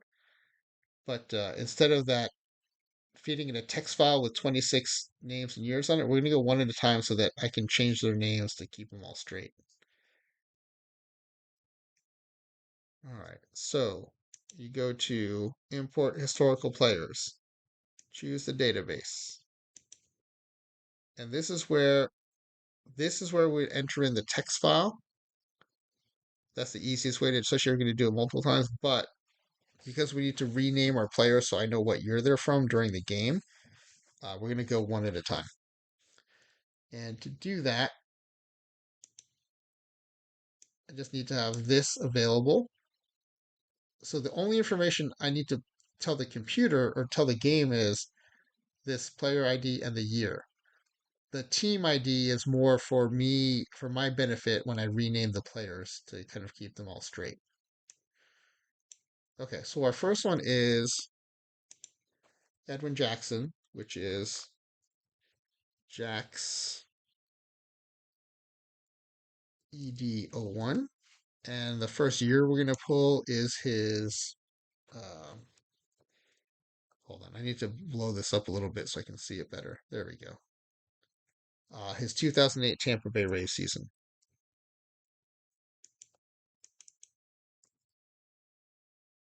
All right. So let's. Oh, wait a second. So if I do this, like the bummer part of this is it's going to dump him into the free agent pool. So I'm going to have to find him every time, which is a little annoying. So now I have to decide which is less annoying, having to find the player we import each time, but at least know which version it is so we can rename them quickly, or import all of them at once into our roster and then have to go in and figure out which one is which season. All right, let's do one of these and see how hard it is to find this 2008 Edwin Jackson.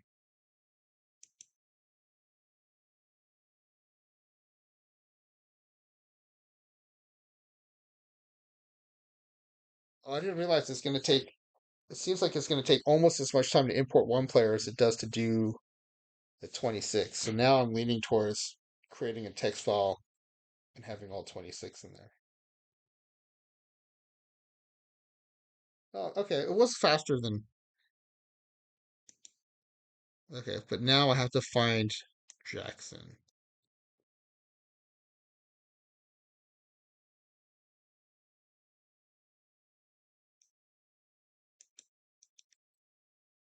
Yeah, this is a little annoying. I may go back and create that text file.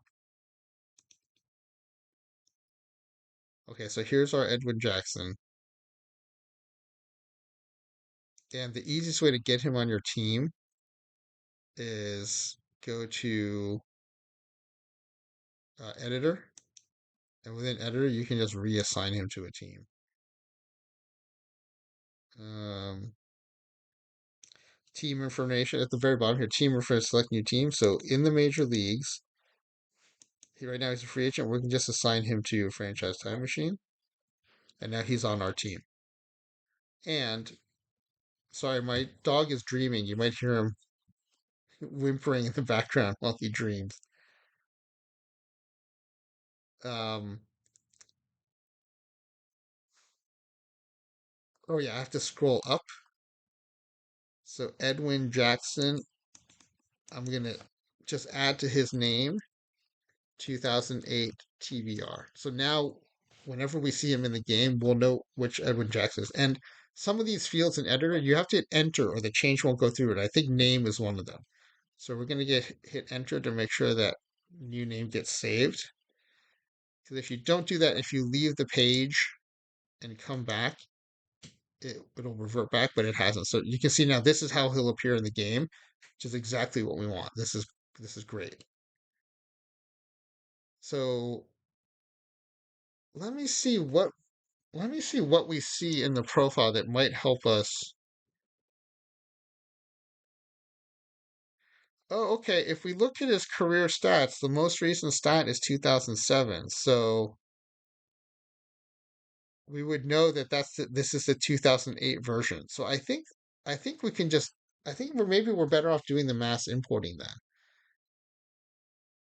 So you'll see. Okay, well, what you're going to see now is you're going to see how I build these roster lists then, because I think we're just going to try to do it here.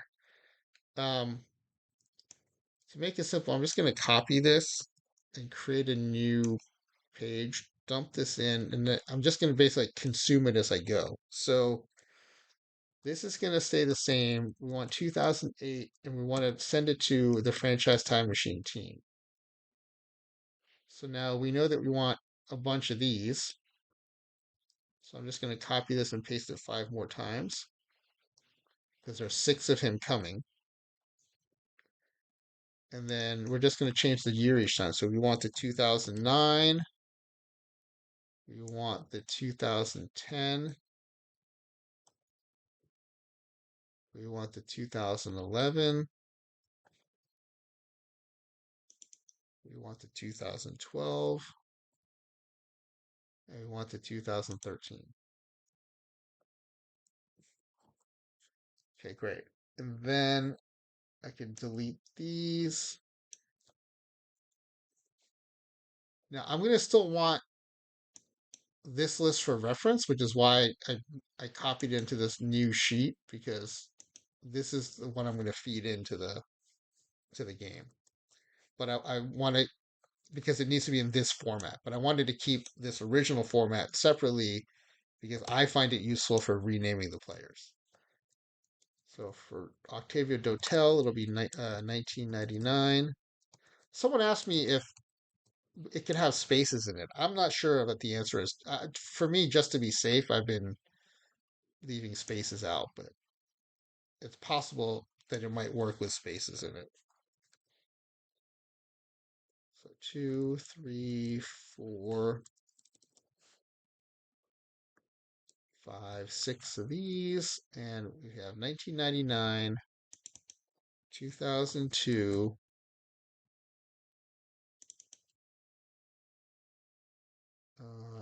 2008, 2010, 2011, and 2012. Okay, great. So we're done with Octavio Dotel. And now Matt Stairs, which is Stair MA01. And we're going to start with his 1999 season, going to the franchise time machine roster.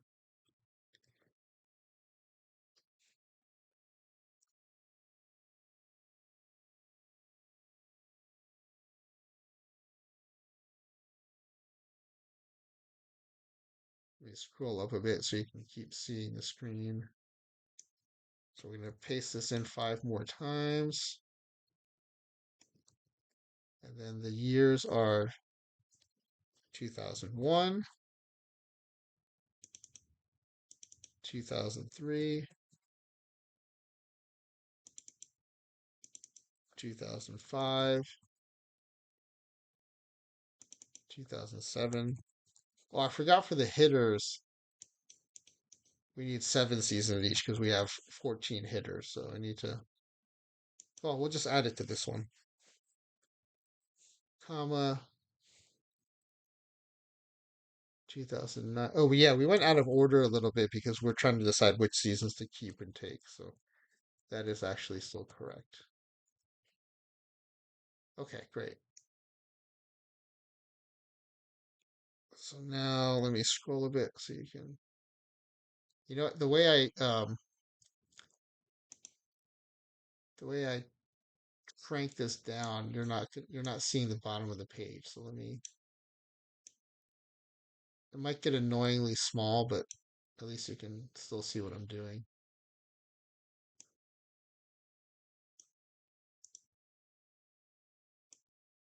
Okay, so the last one is Todd Zeiles, and he is Zeile TO1.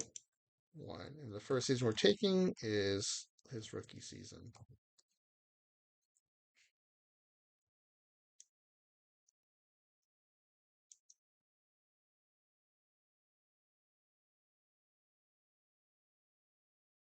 Why is it not?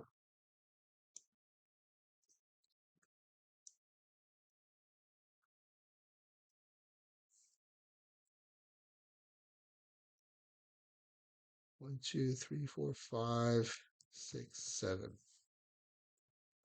Okay, and then the years we want are 1996,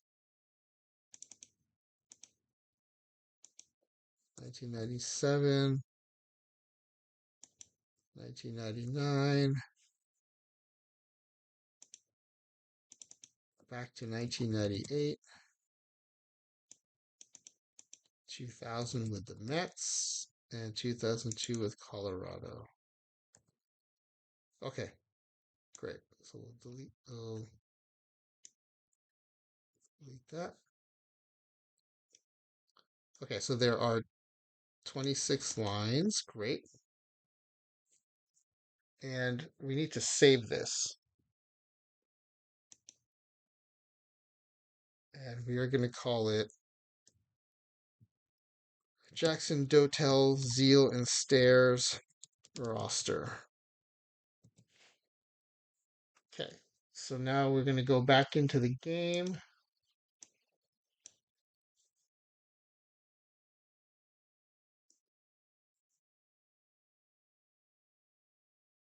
I think we'll just keep this Edwin Jackson and we'll delete out the new 2008 Jackson that comes in.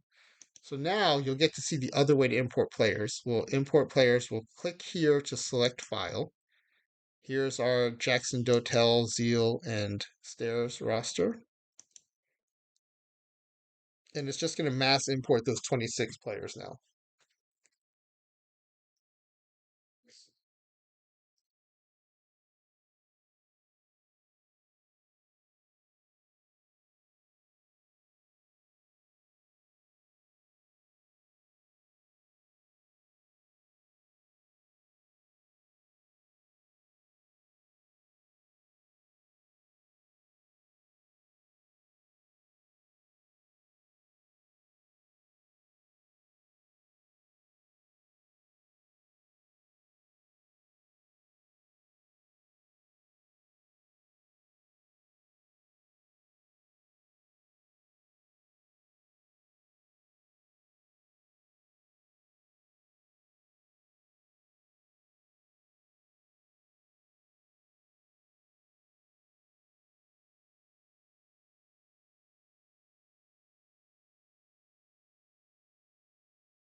Oh, sorry, I was on mute.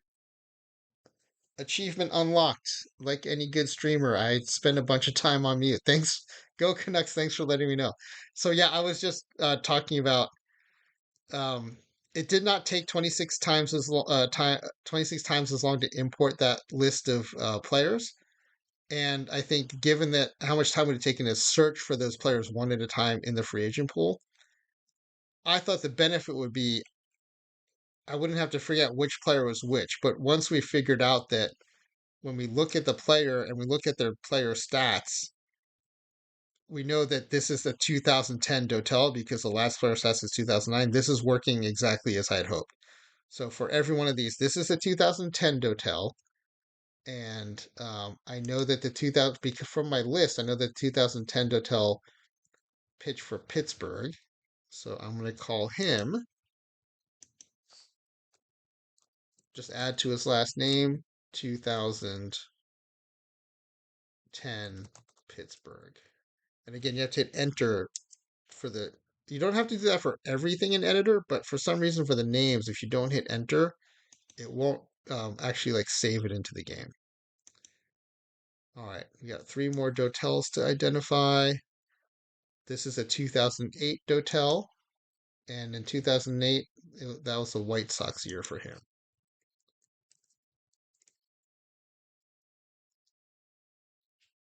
Okay.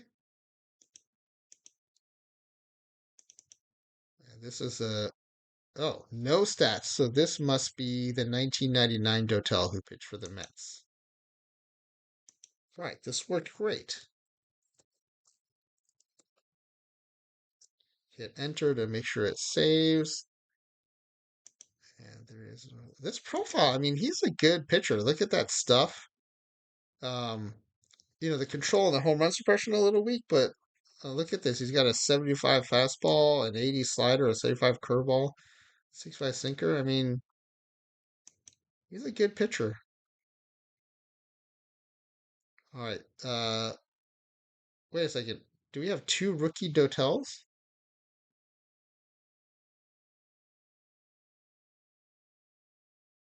Let me go back to the roster. Let's see if I made a mistake somewhere with the Dotels.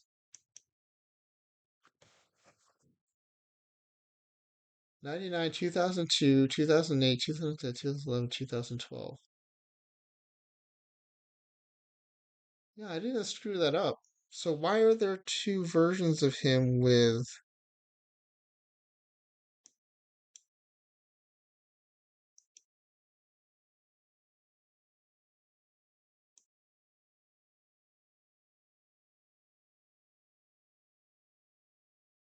Okay, 2 years of Major League service,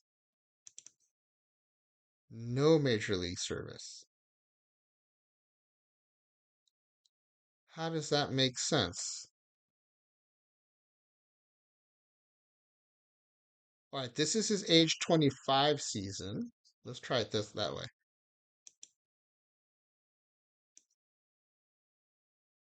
This is also his age 25 season. What happened here?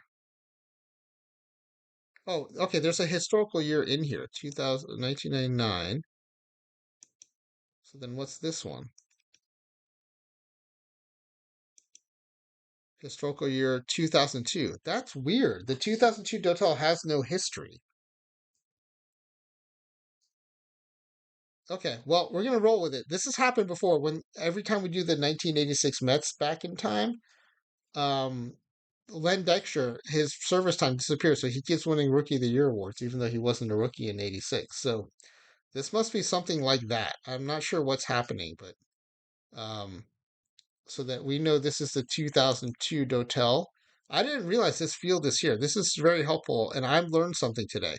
There's a historical year field, so we don't even have to go do the sleuthing by looking at the data. We just know that this is his 2002 year by looking at that field. And in 2002, I don't know where you all were, but in 2002, Octavio Dotel was a Houston Astro. And I'm assuming that's the team most people associate him with. He pitched there the longest, I think. And I think he was pretty successful there as well. Got to hit enter so it goes through.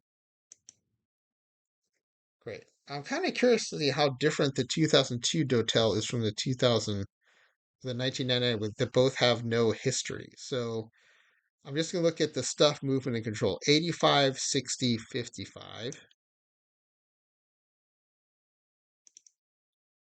35, 50, 40. Okay, so he does improve quite a bit from that 1999 year to the 2002 year.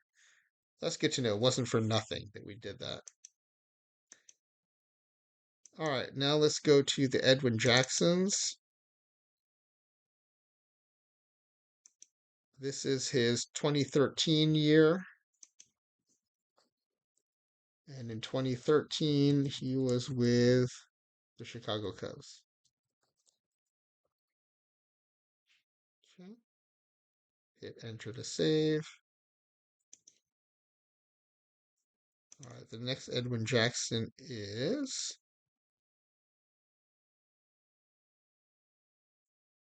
2012 with the Nationals.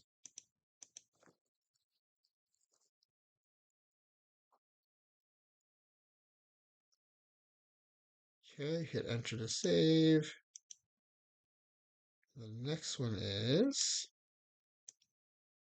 2011. He was with the White Sox.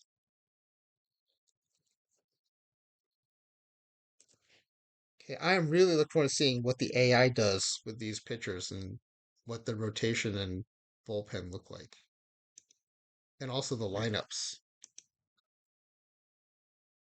Okay, this Edwin Jackson is from the year 2010, which means he was with the Diamondbacks.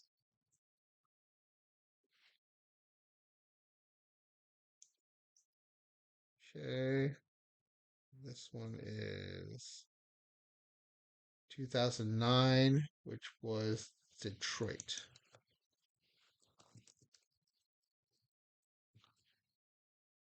Okay, and then one more Edwin Jackson,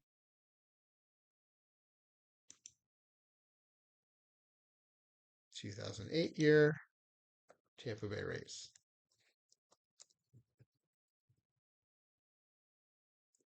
Okay. All right, now we're on to the batters.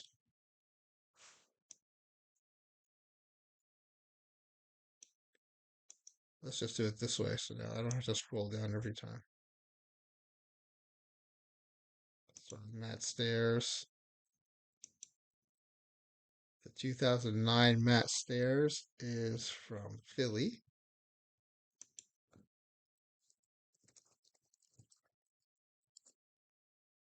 Hit enter to save.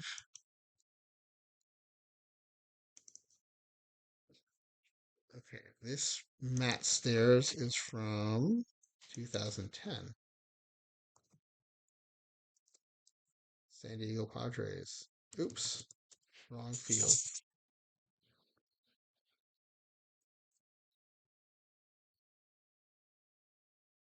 Okay. Wow, his fielding is pretty terrible.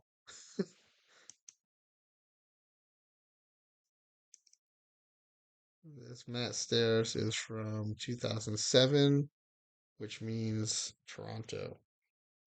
Oops.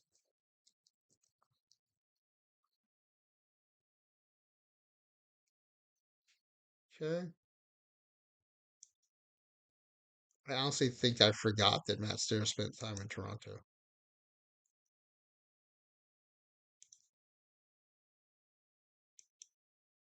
This is 2005 Matt Stairs, where he was in Kansas City.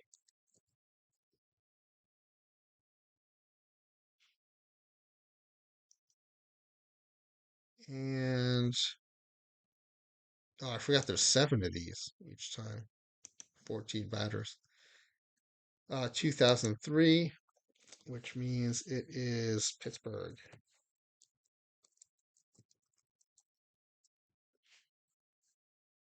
Okay.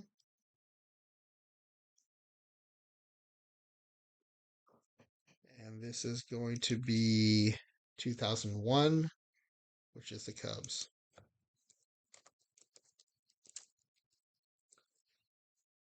Okay. And then one more Matt Stairs, I think. Yep, there you go. Last one. This is 1999, Oakland.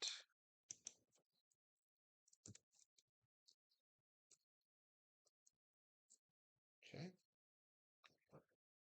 So the Matt Stairs are done.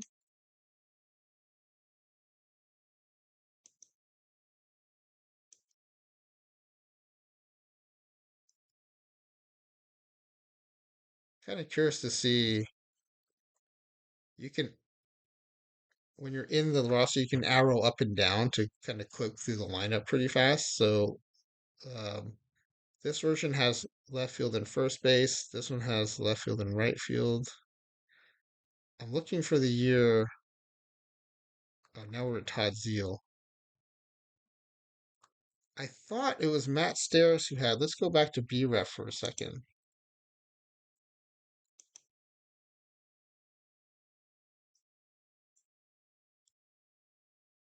I just wanted to check to make sure that second base year and that shortstop year are coming through. And I thought at least one of them was a Matt Stairs season, but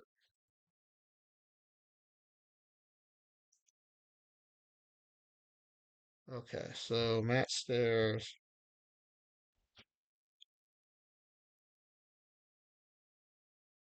Yeah, this 99 season, it says here there's an 8 on here, so he played field. So let's look at the 1998 Matt Stairs.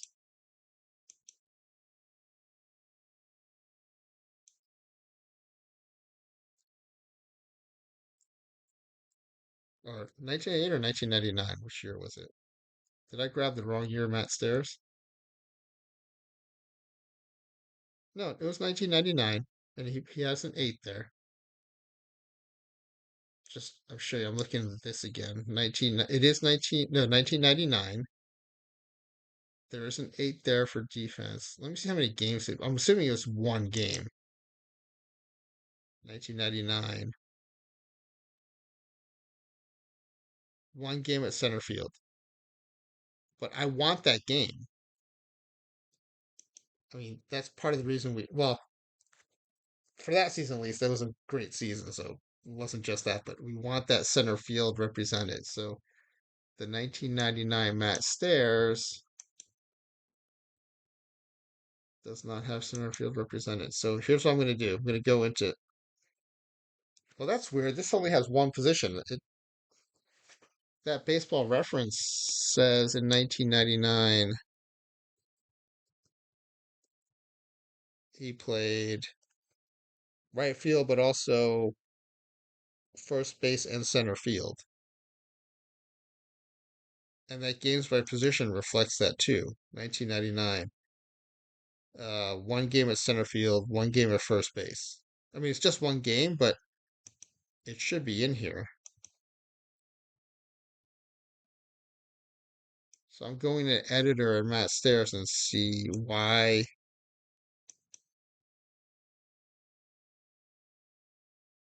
Okay, it does have him here as like qualified to play. So if I just put, okay, we're going to put 20 in here just to get the number above zero. And first base said he played too. Now, first base is never going to be high because his infield ratings are so bad. Infield range 4, infield error 8, infield arm 4. But at least he can stand there and play. So the bummer is I'm gonna have to do this for every season. Um, let's go back to BREF. Let me make sure I catch all the ones here that I was looking for. So, man, that's a bummer. I thought the game would have it built in. Okay, so Oakland season, the Cubs season, first, left, and right. So the 2001 Master should have first, left, and right.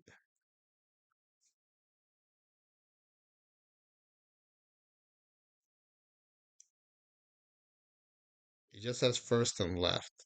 Oh, sorry, I'm now looking at this. So, okay, so if you look at BREF 2001, it says he played a lot of first base, one game at second. That's why one of the reasons we chose this year, and one game in right.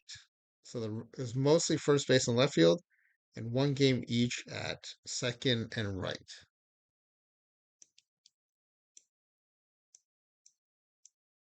So if you go to the game, there's no second and right here, so we're going to add it.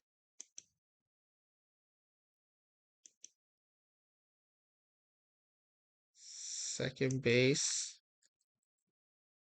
and right field. Now it's treating second base like he's not qualified there at all. So I don't know how to change that because we saw this earlier with Keith Hernandez. If I even Oh, okay, if I take it at 200, it goes up to a 1. But I think because he's not, you see these other positions have slash numbers. How do I make it?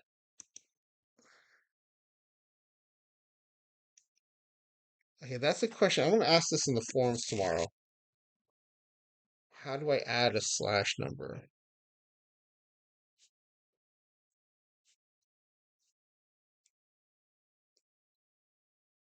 Because with these infield ratings from when he played first base, if this is maxed out at 200, I think it should be much higher than a 1.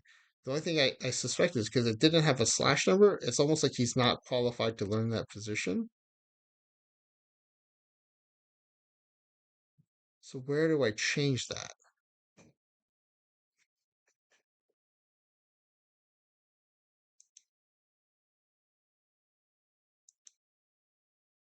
Okay, this is good. I learned a new question to ask now too. So we'll have to figure that out. Okay, let me just go back to baseball reference and Matt Steer's position here. So second base uh was a big one for us. So we've got that captured now. And that's looks like the one time he played it. Center field was a big one. So that's in he did that in 1999. I thought we had added that. So let me just make sure because that's the other big position we're missing.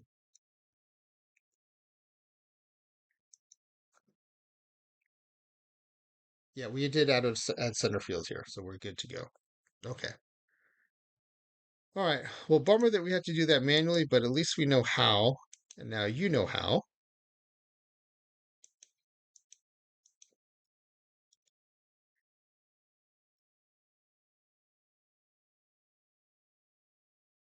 Uh, I want to get back to the roster view.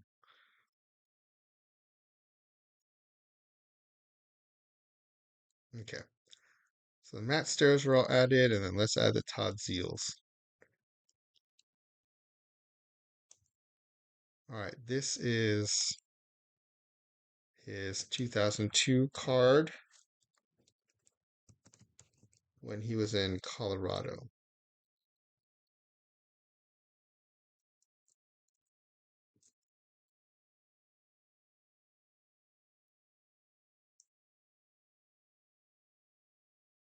And this is his 2000 card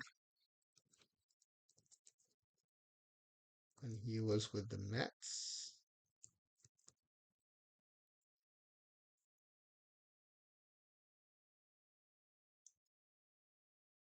And this was his 1998 card when he was with.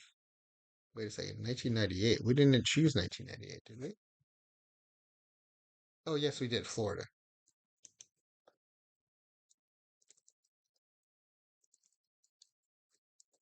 I had forgotten he had played in Florida, actually. All right, just a few more, and then we're ready to start simming. This is his 1999 season. Is Texas.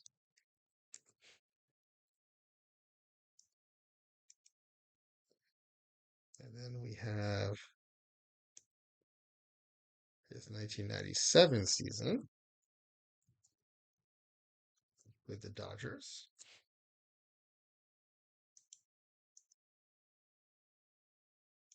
And then we have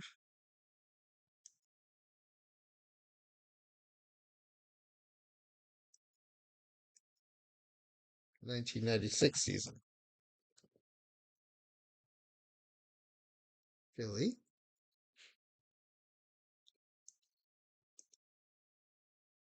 And then last one.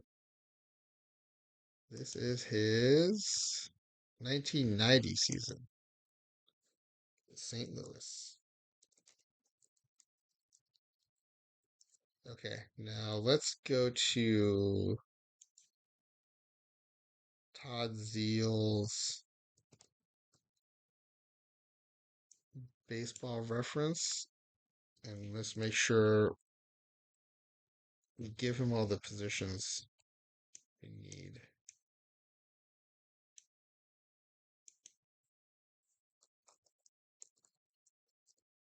There's Todd Zeiles.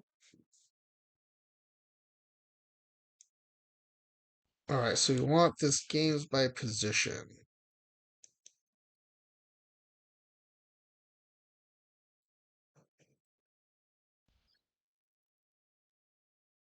So first base, catcher, we want to make sure we get those first base and catchers.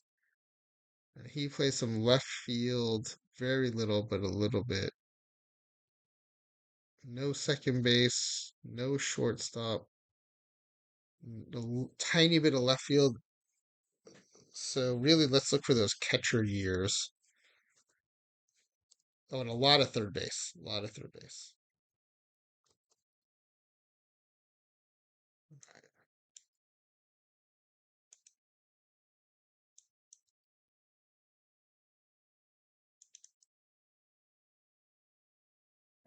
Okay. So if we go to position ratings, third base, first base, third base, third base, third base, third and first base, catcher. Oh, sorry.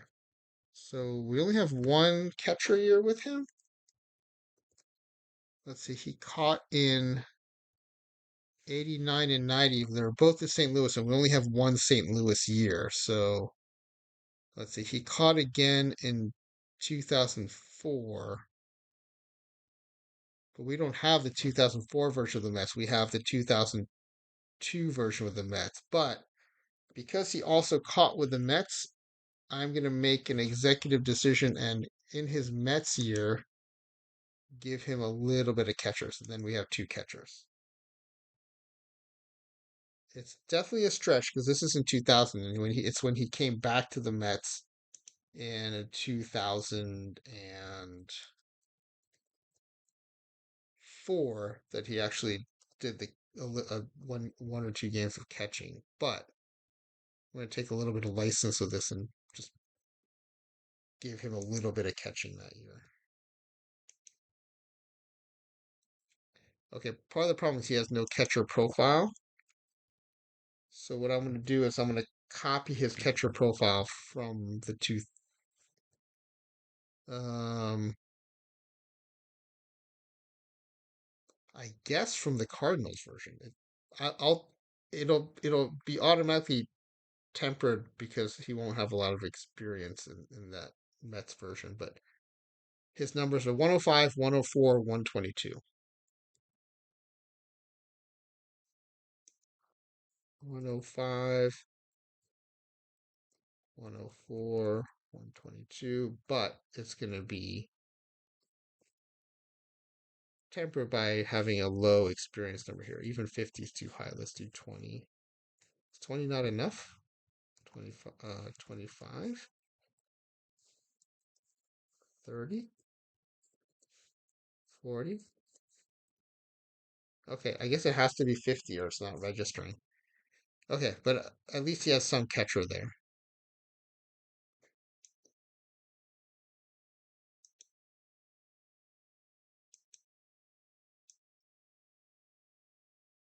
Then if you go to the profile, yeah, there's the catchers. So great. All right, it looks like we're ready to go. So I think maybe this might be a good place to save.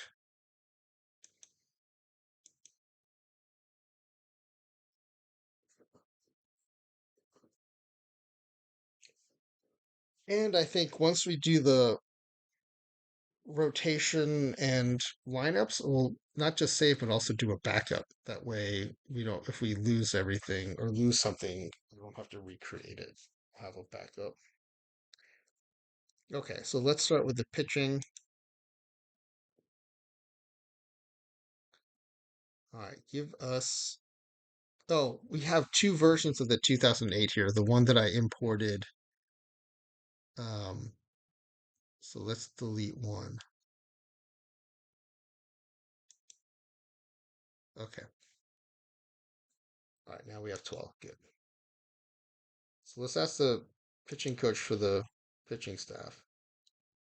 So as expected, it's all Edwin Jacksons in the rotation. There was one Octavio Dotel that had some starts, but I guess it did not make the pitching staff. And then the Houston Dotel is the closer. The Detroit Dotel is the setup person. Three Dotels in middle relief, and then Edwin Jackson and Octavio Dotel in the Pittsburgh Dotel in long relief. And it's assigned some secondary roles too, which is good. Okay, and then let's set up the lineups. I want the batting ratings. There we go. Oh, and for the pitchers, I want the pitching ratings.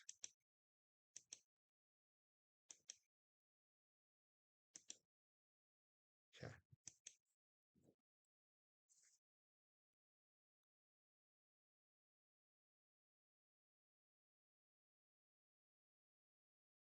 I'm just looking at the now that the ratings are in place. Judges for overall scouting report rating, they're all 2.5 stars except for the Dotels. Some of the Dotels really are highly regarded. All right, let's go set the lineups now.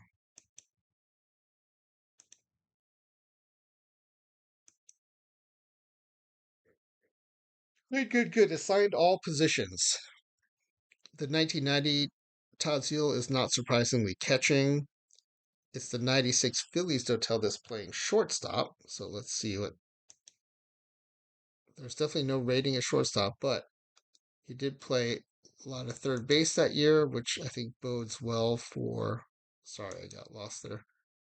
So the shortstop Todd Zeiles is from 1996. And I'm assuming it chose the one that had the best infield characteristics. And that shortstop number, which is 0 now, it should go up over time as the season progresses because that Todd Zeiles will be getting experience at shortstop. The other thing I wanted to see was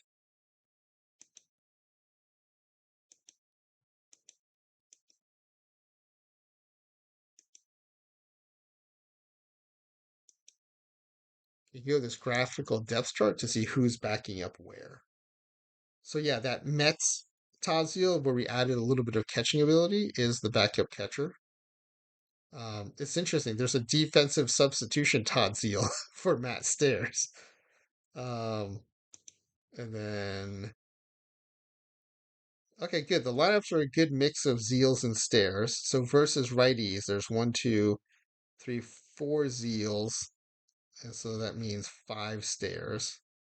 And then versus lefties, it's one, two, three, four, five Zeiles and four Stairs, which makes sense because Todd Zeiles is a righty and Matt Stairs is a lefty.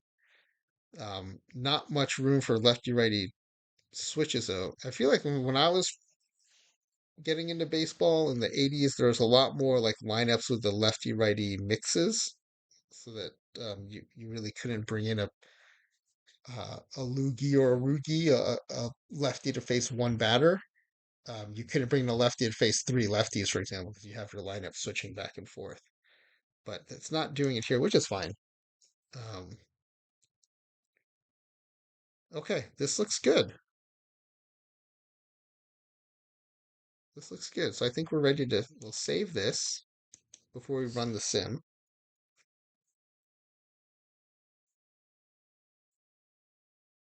Okay, Go Canucks going to bed. Thanks for joining. Um, you can always watch the video afterwards. So if you're interested in seeing how this team does, you can always check it out later. See you soon, I hope. Have a good night. All right, so I'm gonna do a backup too, because I may want to do this again. Backup current game, start backup.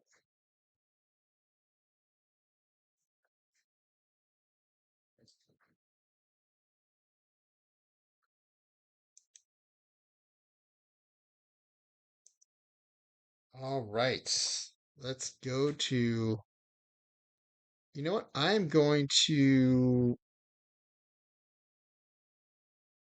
play day one and then watch the highlights. Let's do that. So where is my hide scores?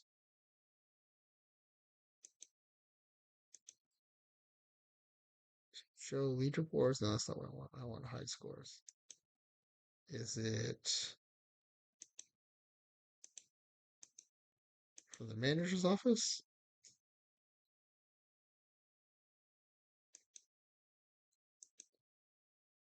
Where is that high score? I mean, in PT, it's over here, but that's not it. I think someone told me where it was last time, and I do not remember what they had said.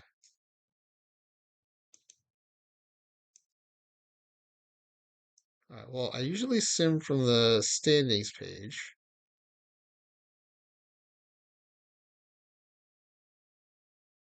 Oh, you know what? If you go to scores, yeah, hide scores. Perfect. This is what I want. So we're going to go to tomorrow. We'll finish today.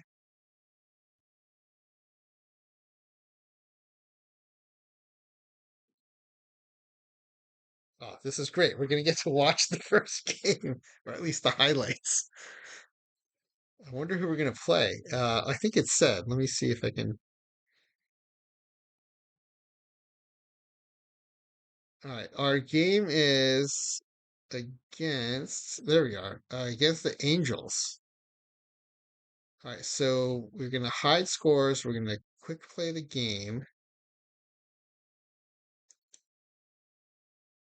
Perfect. And then we're going to watch the highlight reel.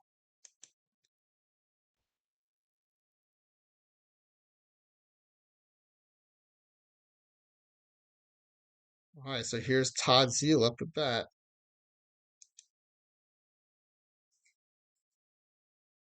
Ooh, is that deep enough? Oh, a leadoff home run from 1999, Texas Todd Zeile. Oh, that was the bottom of the first, and we're still in the bottom first with one out. Full count for the 2007 Toronto Todd Zeile.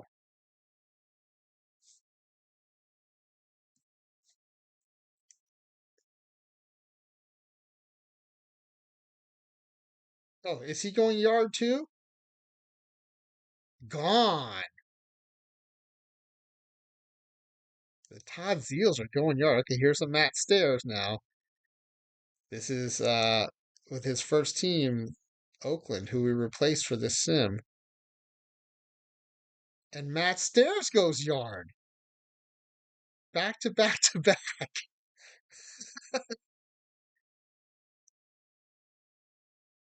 And our Edwin Jackson, when all these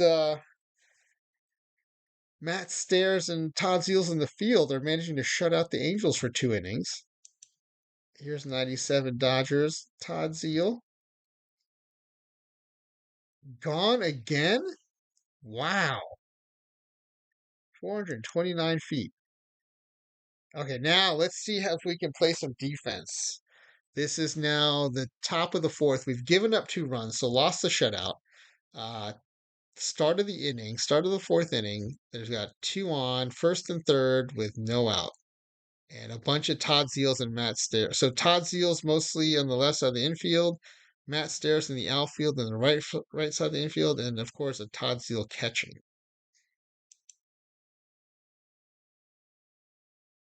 And that's gonna go up the middle for a single, maybe no, I think it should just be a single. Scores a runner.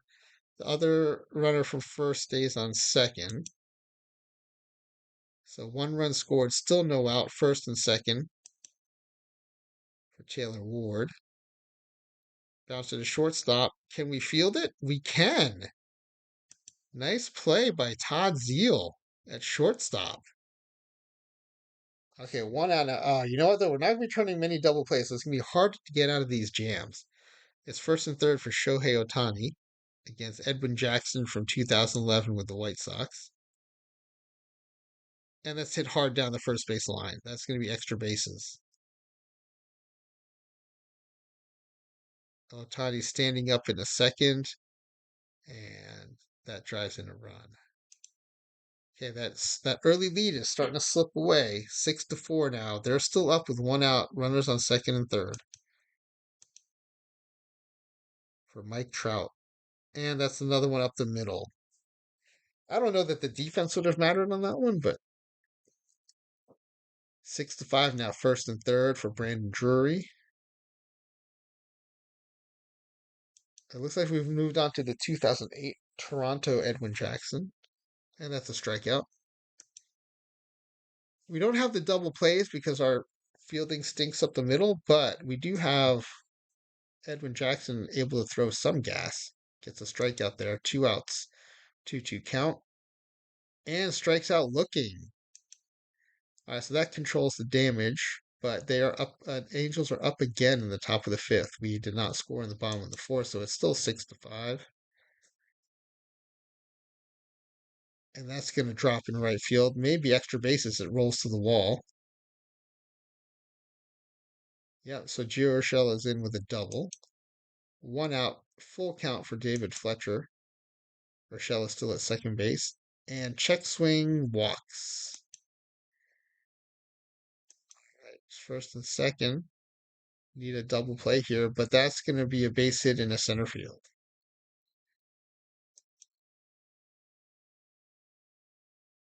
Bases loaded now for Taylor Ward. 1 out and a swinging strikeout. So 2 outs, 2-1 count. Shohei Ohtani with the bases loaded.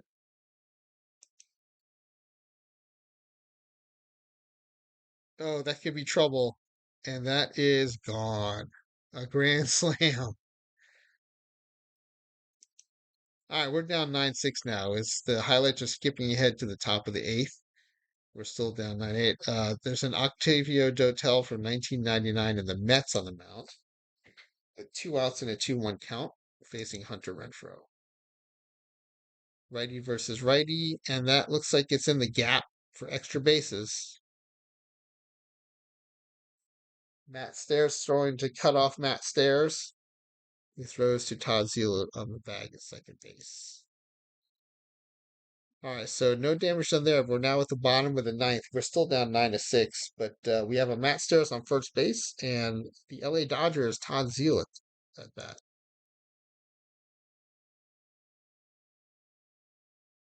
And that's a lazy fly ball to right field. That brings up the 1999 Texas Todd Zeiles with the Chicago Matt Stairs still on first base. 1 out, and that's a shot into the gap for Todd Zeiles, Texas. Okay, second and third. Do not get thrown out on the base pass. We need base runners. We do not need. We're so far down. Pushing for the extra base is not going to help. So let's be conservative on the base pass. Okay, the 2007 Toronto Matt Stairs is up with runners to second, third, and strikes out looking. So last out, 0-2 count. It's the Oakland Matt Stairs. Our last gasp. And a check swing strikeout. So really good start to the game. Not so great start to the season. Lots of home runs to start the first inning, but could not hold on to the for the win. All right. So I'm going to unhide scores now. We'll go back to the standings page because we're going to do some simming. All right, let's sim for March 3rd.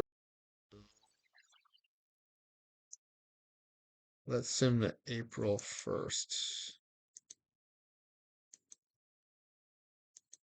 That means it'll sim through March 30th or March 31st. And it won't sim April 1st. It'll just have a sitting in April 1st.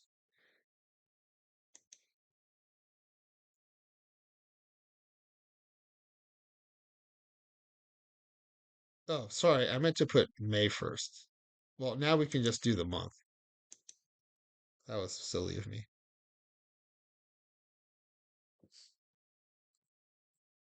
Well, we were flirting with second place for a while there, but we're now solidly in the basement of the AL West. So 1 month into the season, we are 9-20 with a 310 winning percentage, 8 games behind already the Seattle Mariners. And we do have the worst record in the majors right now.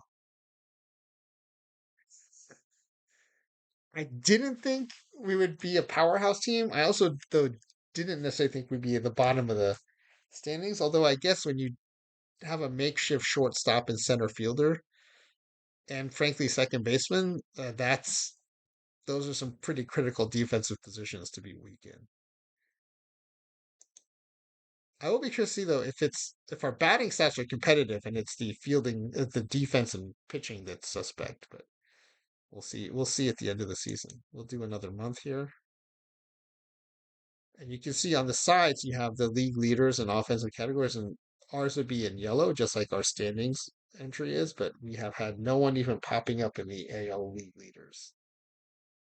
We're actually threatening to come out of the cellar, though, as the Astros are 25-30, and we are just a game behind them at 25-32, but we are two behind in the loss column now. We're 11 games out of the Mariners. Actually, based on that first month, this is not as bad as I thought it might be.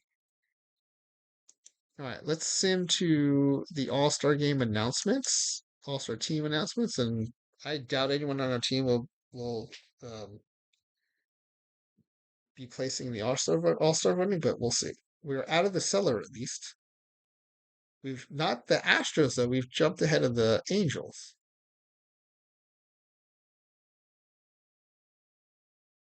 Okay, let's see. The 2008 Chicago White Sox Octavio Dotel had an 11 consecutive strikeout streak. The Dodgers Todd Zeiles was the player of the week.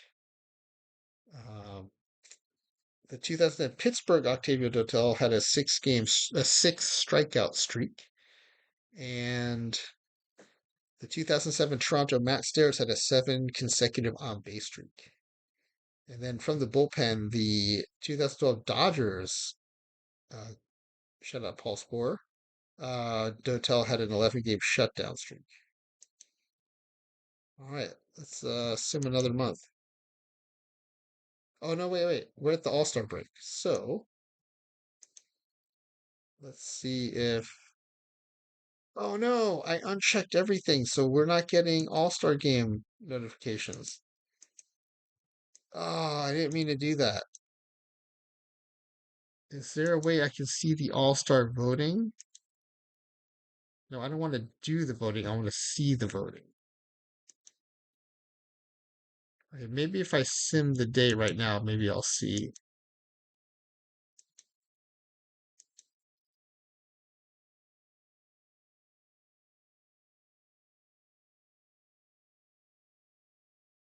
Shoot. Okay, I do want that information though. So, we're not gonna replay that first game again, or we're not gonna watch highlights since I think we already did it once and I think that was fine and fun, but let's just load the let's just load the save we have here for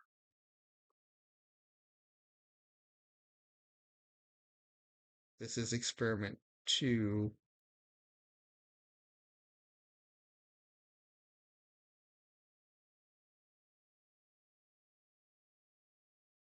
Wait, which one do we want? This one I think. We're just gonna load the game from where we started.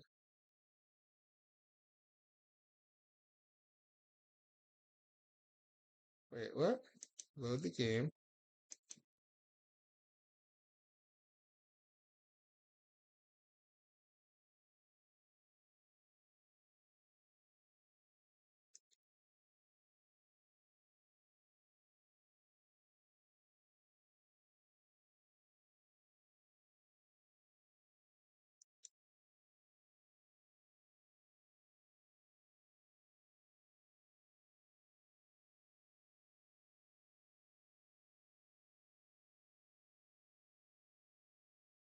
I don't know why I have two names so similar to each other.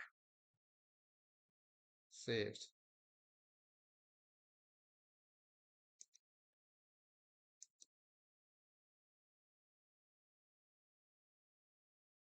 What? What is this? I should be. Okay, I don't know what save this is because this still has the Oakland Athletics. So let's not do that. Let's. How about we just restore from the backup? Okay, here we go. Let's just restore from this backup. What? Hold on.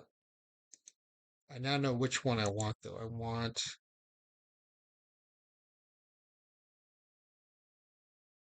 I always forget how to restore from backup.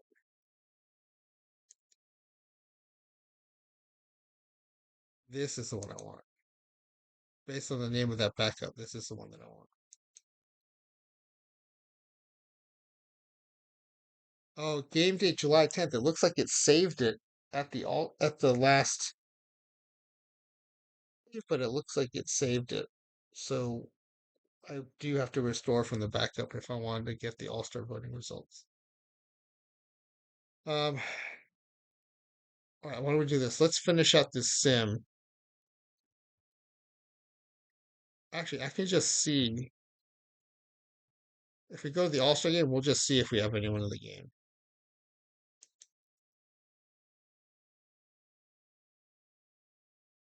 Let's go to the All-Star game. We'll quick play it,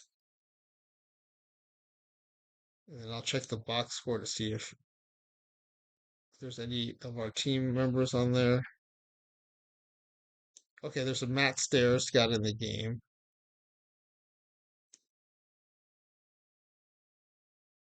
and an Octavio Dotel got to pitch in the game. All right, I may or may not resim it so I can get the All-Star game voting results, but I'm at this point I'm not too worried because we're we're having such a bad season. I do usually like to capture that information though for all these sims. Let's go back to the standings and let's sim the next month.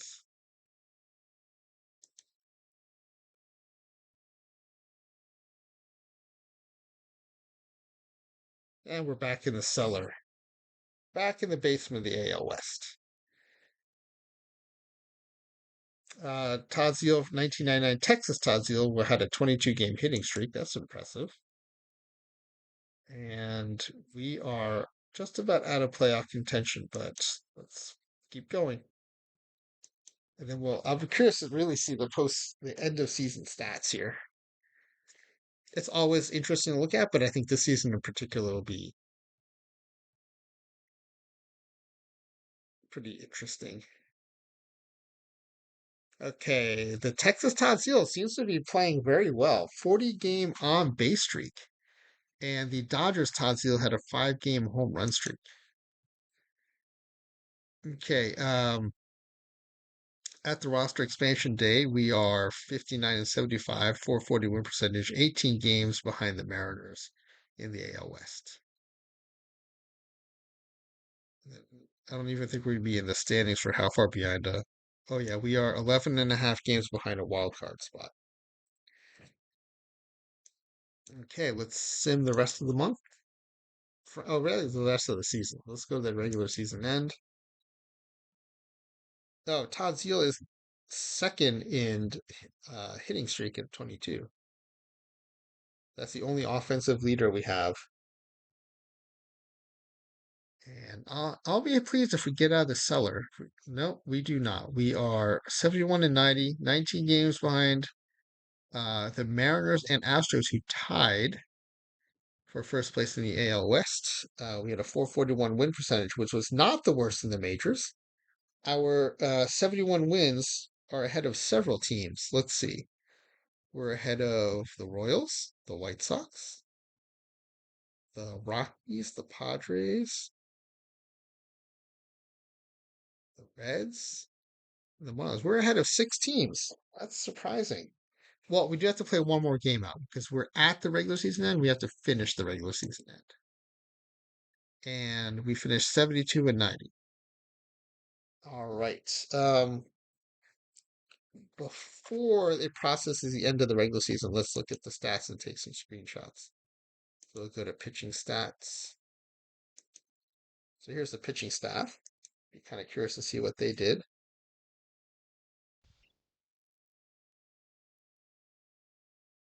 So the 2012 Nationals, Edwin Jackson is the only with a winning record at 10-7. The ERAs for the starters range from 4.34 to 5.84, and the WHIPs are all above 1.5. And then the bullpen, the 2002 Houston Octavio Dotel, not surprisingly, had 32 saves and a 6-6 record.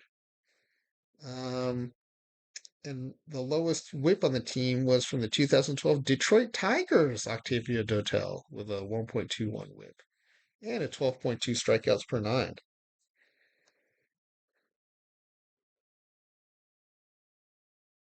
Yeah, this is pretty interesting. I like this sim a lot.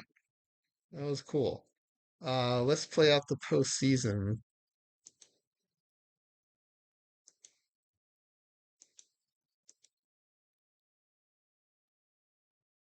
Sim to the start of the playoffs. And I like to watch the flow. We're gonna finish today. I like to go to the playoff tree.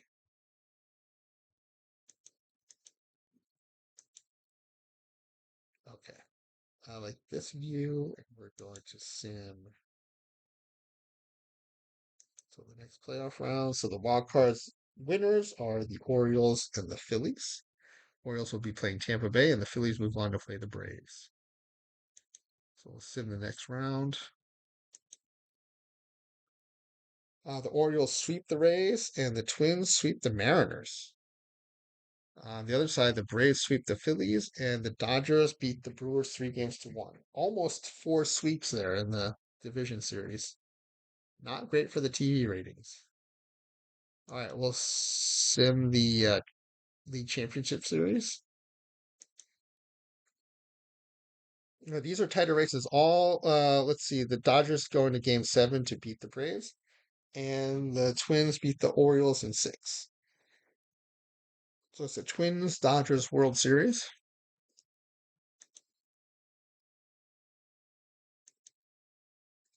And the Dodgers sweep to beat the Twins and capture the World Series championship. And it's doing all the postseason churning stuff. We're gonna run through the postseason awards, but I'm not expecting us to win any of them, based on those stats we saw, but we'll see.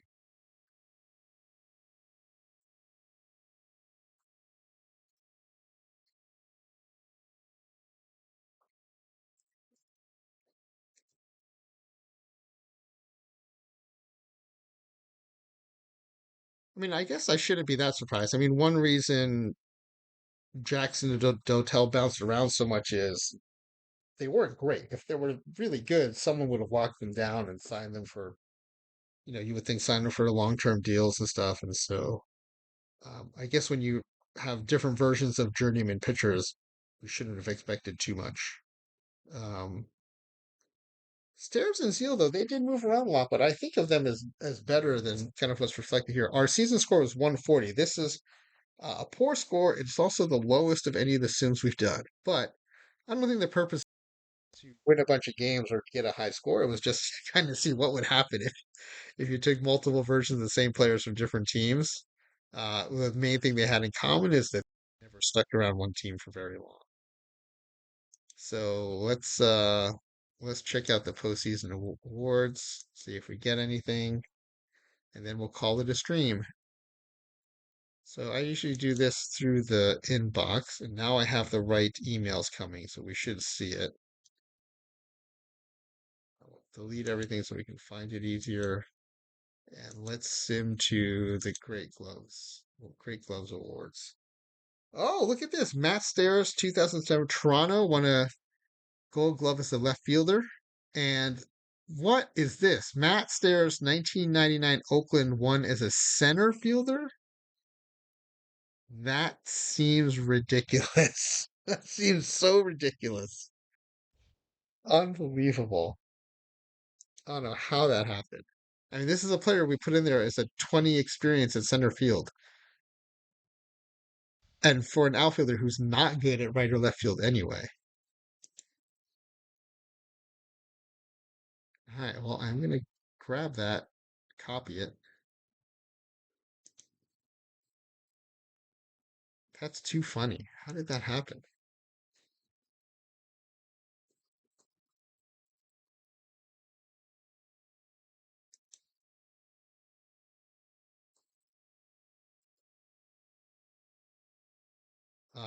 Let's take a quick look at, let's see how far along that center field playing Matt Saris has come. Let's go into the editor and see. Oh, over the course of the season, he got up to a 112 experience in center field, but because his ratings are not good, he's still a 27 out of 49 max at center field. I mean, I don't see any way that that profile wins a gold glove. But there it is. He won the 2023 AL Gold Glove Award at center field. That that is the most shocking thing of all. Let me screenshot these fielding stats. I mean, the scale is not that different from Perfect Team. So if you play Perfect Team, just picture a 27 center field, 27 rated center fielder winning a Great Glove Award. That just seems insane. Oh wait, do we have we should have defensive stats, right?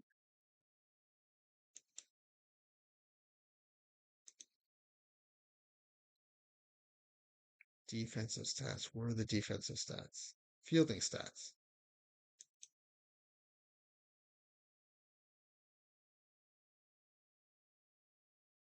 Yeah, I wish I was smarter about these stats. Maybe we can ask someone like Paul Sporer to interpret this for us, but um, I don't know how this translates into a Gold Glove award. A .985 fielding percentage, a 2.39 range, a negative 28.2 ZR, and a .903 efficiency. I think that's what that stands for. I don't know how this translates into a Gold Glove, but let's screenshot it. I will highlight that row of the center fielder and screenshot it with it highlighted. But that's wacky. And the left fielder's 1-1 too. That was completely unexpected. All right, let's go back to the mailbox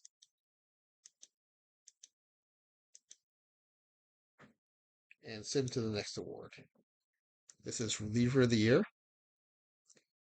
Our Octavio Dotel didn't pitch terribly out of the pen, so maybe there's a chance that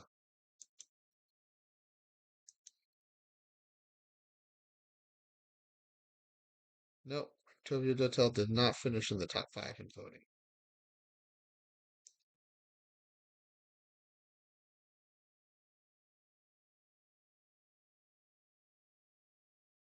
Okay, copied and pasted the reliever of the year info.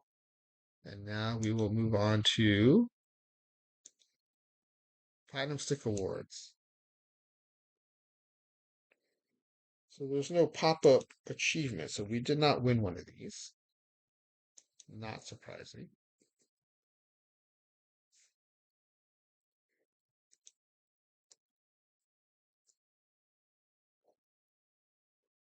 Okay, let's sim to the next award. Rookie of the Year. And we did not have a winner. Although Todd Zeiles, 1990 Todd Zeiles from St. Louis, finished 4th in the voting with 6 points.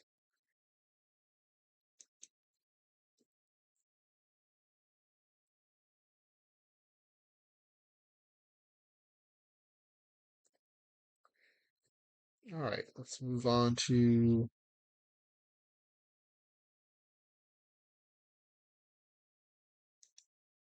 Manager of the Year.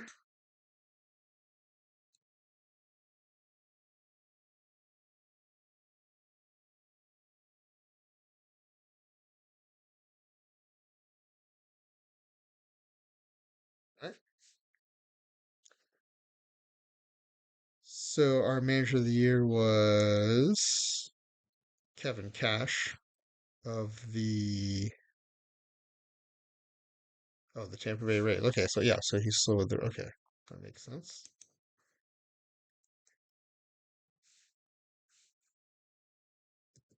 Okay, now it's time for the two big ones. The Cy Young Award.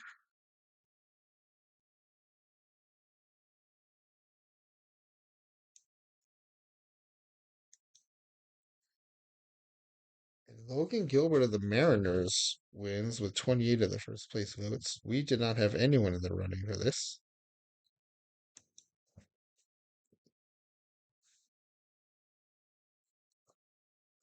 And we're down to the final award, which would be the MVP award. I'll be curious to see who wins this.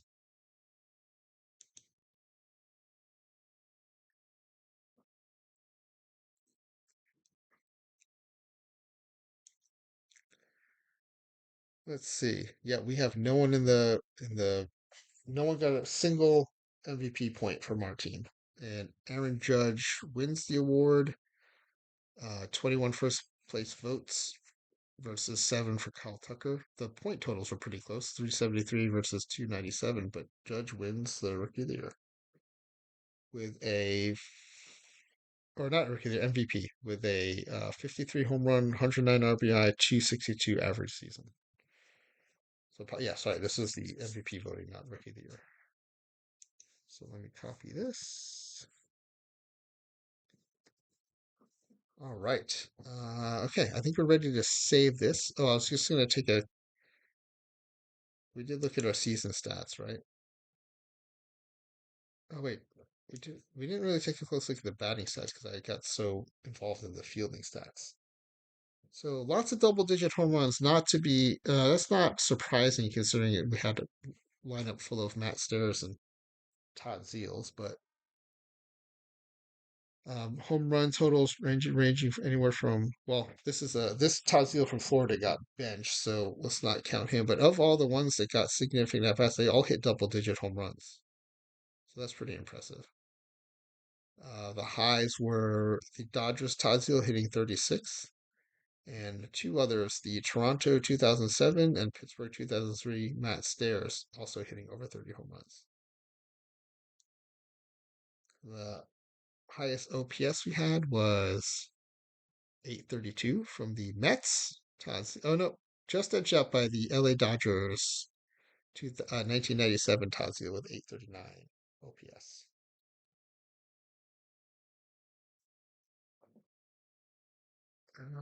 Very few steals to be expected. The leader was the Dodgers Todd Zeile with 8 steals.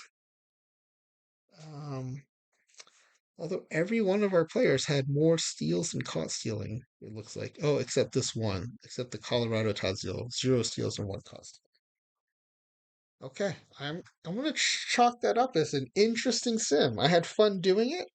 It got a little tedious towards the end, making the name changes so we can track who was who. But in the end, it was worth it because it wasn't just a bunch of just uh, indistinguishable Todd Zeales and Matt Stairs coming back. Like we got to see which team each one was from, so that was fun. That made it more intriguing, I thought. So, all right, well, we're at the end of the season, so I'm going to save this sim. We have the backup for it, so we can start it over if we want to. And I'm going to look for someone to raid into. Oh, if I didn't already, I'm just going to screenshot these stats pages.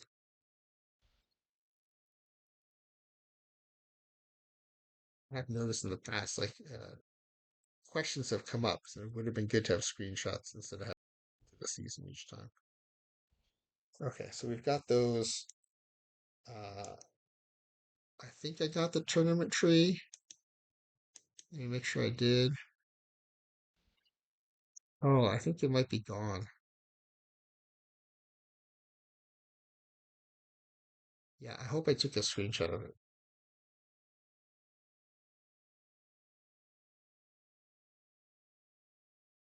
Okay, all right. Well, I'm going to call that a success.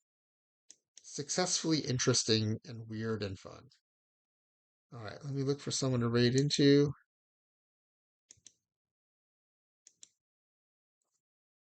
Let's see if anyone's playing Out of the Park 25. It looks like it's just us.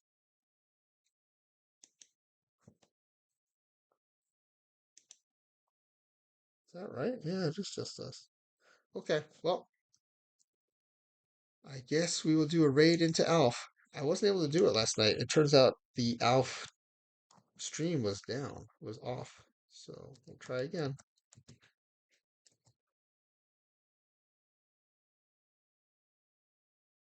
Okay, gonna raid in 6 seconds. All right, thanks everybody. Hopefully you'll join us next time for our next franchise time machine stream. Thanks very much.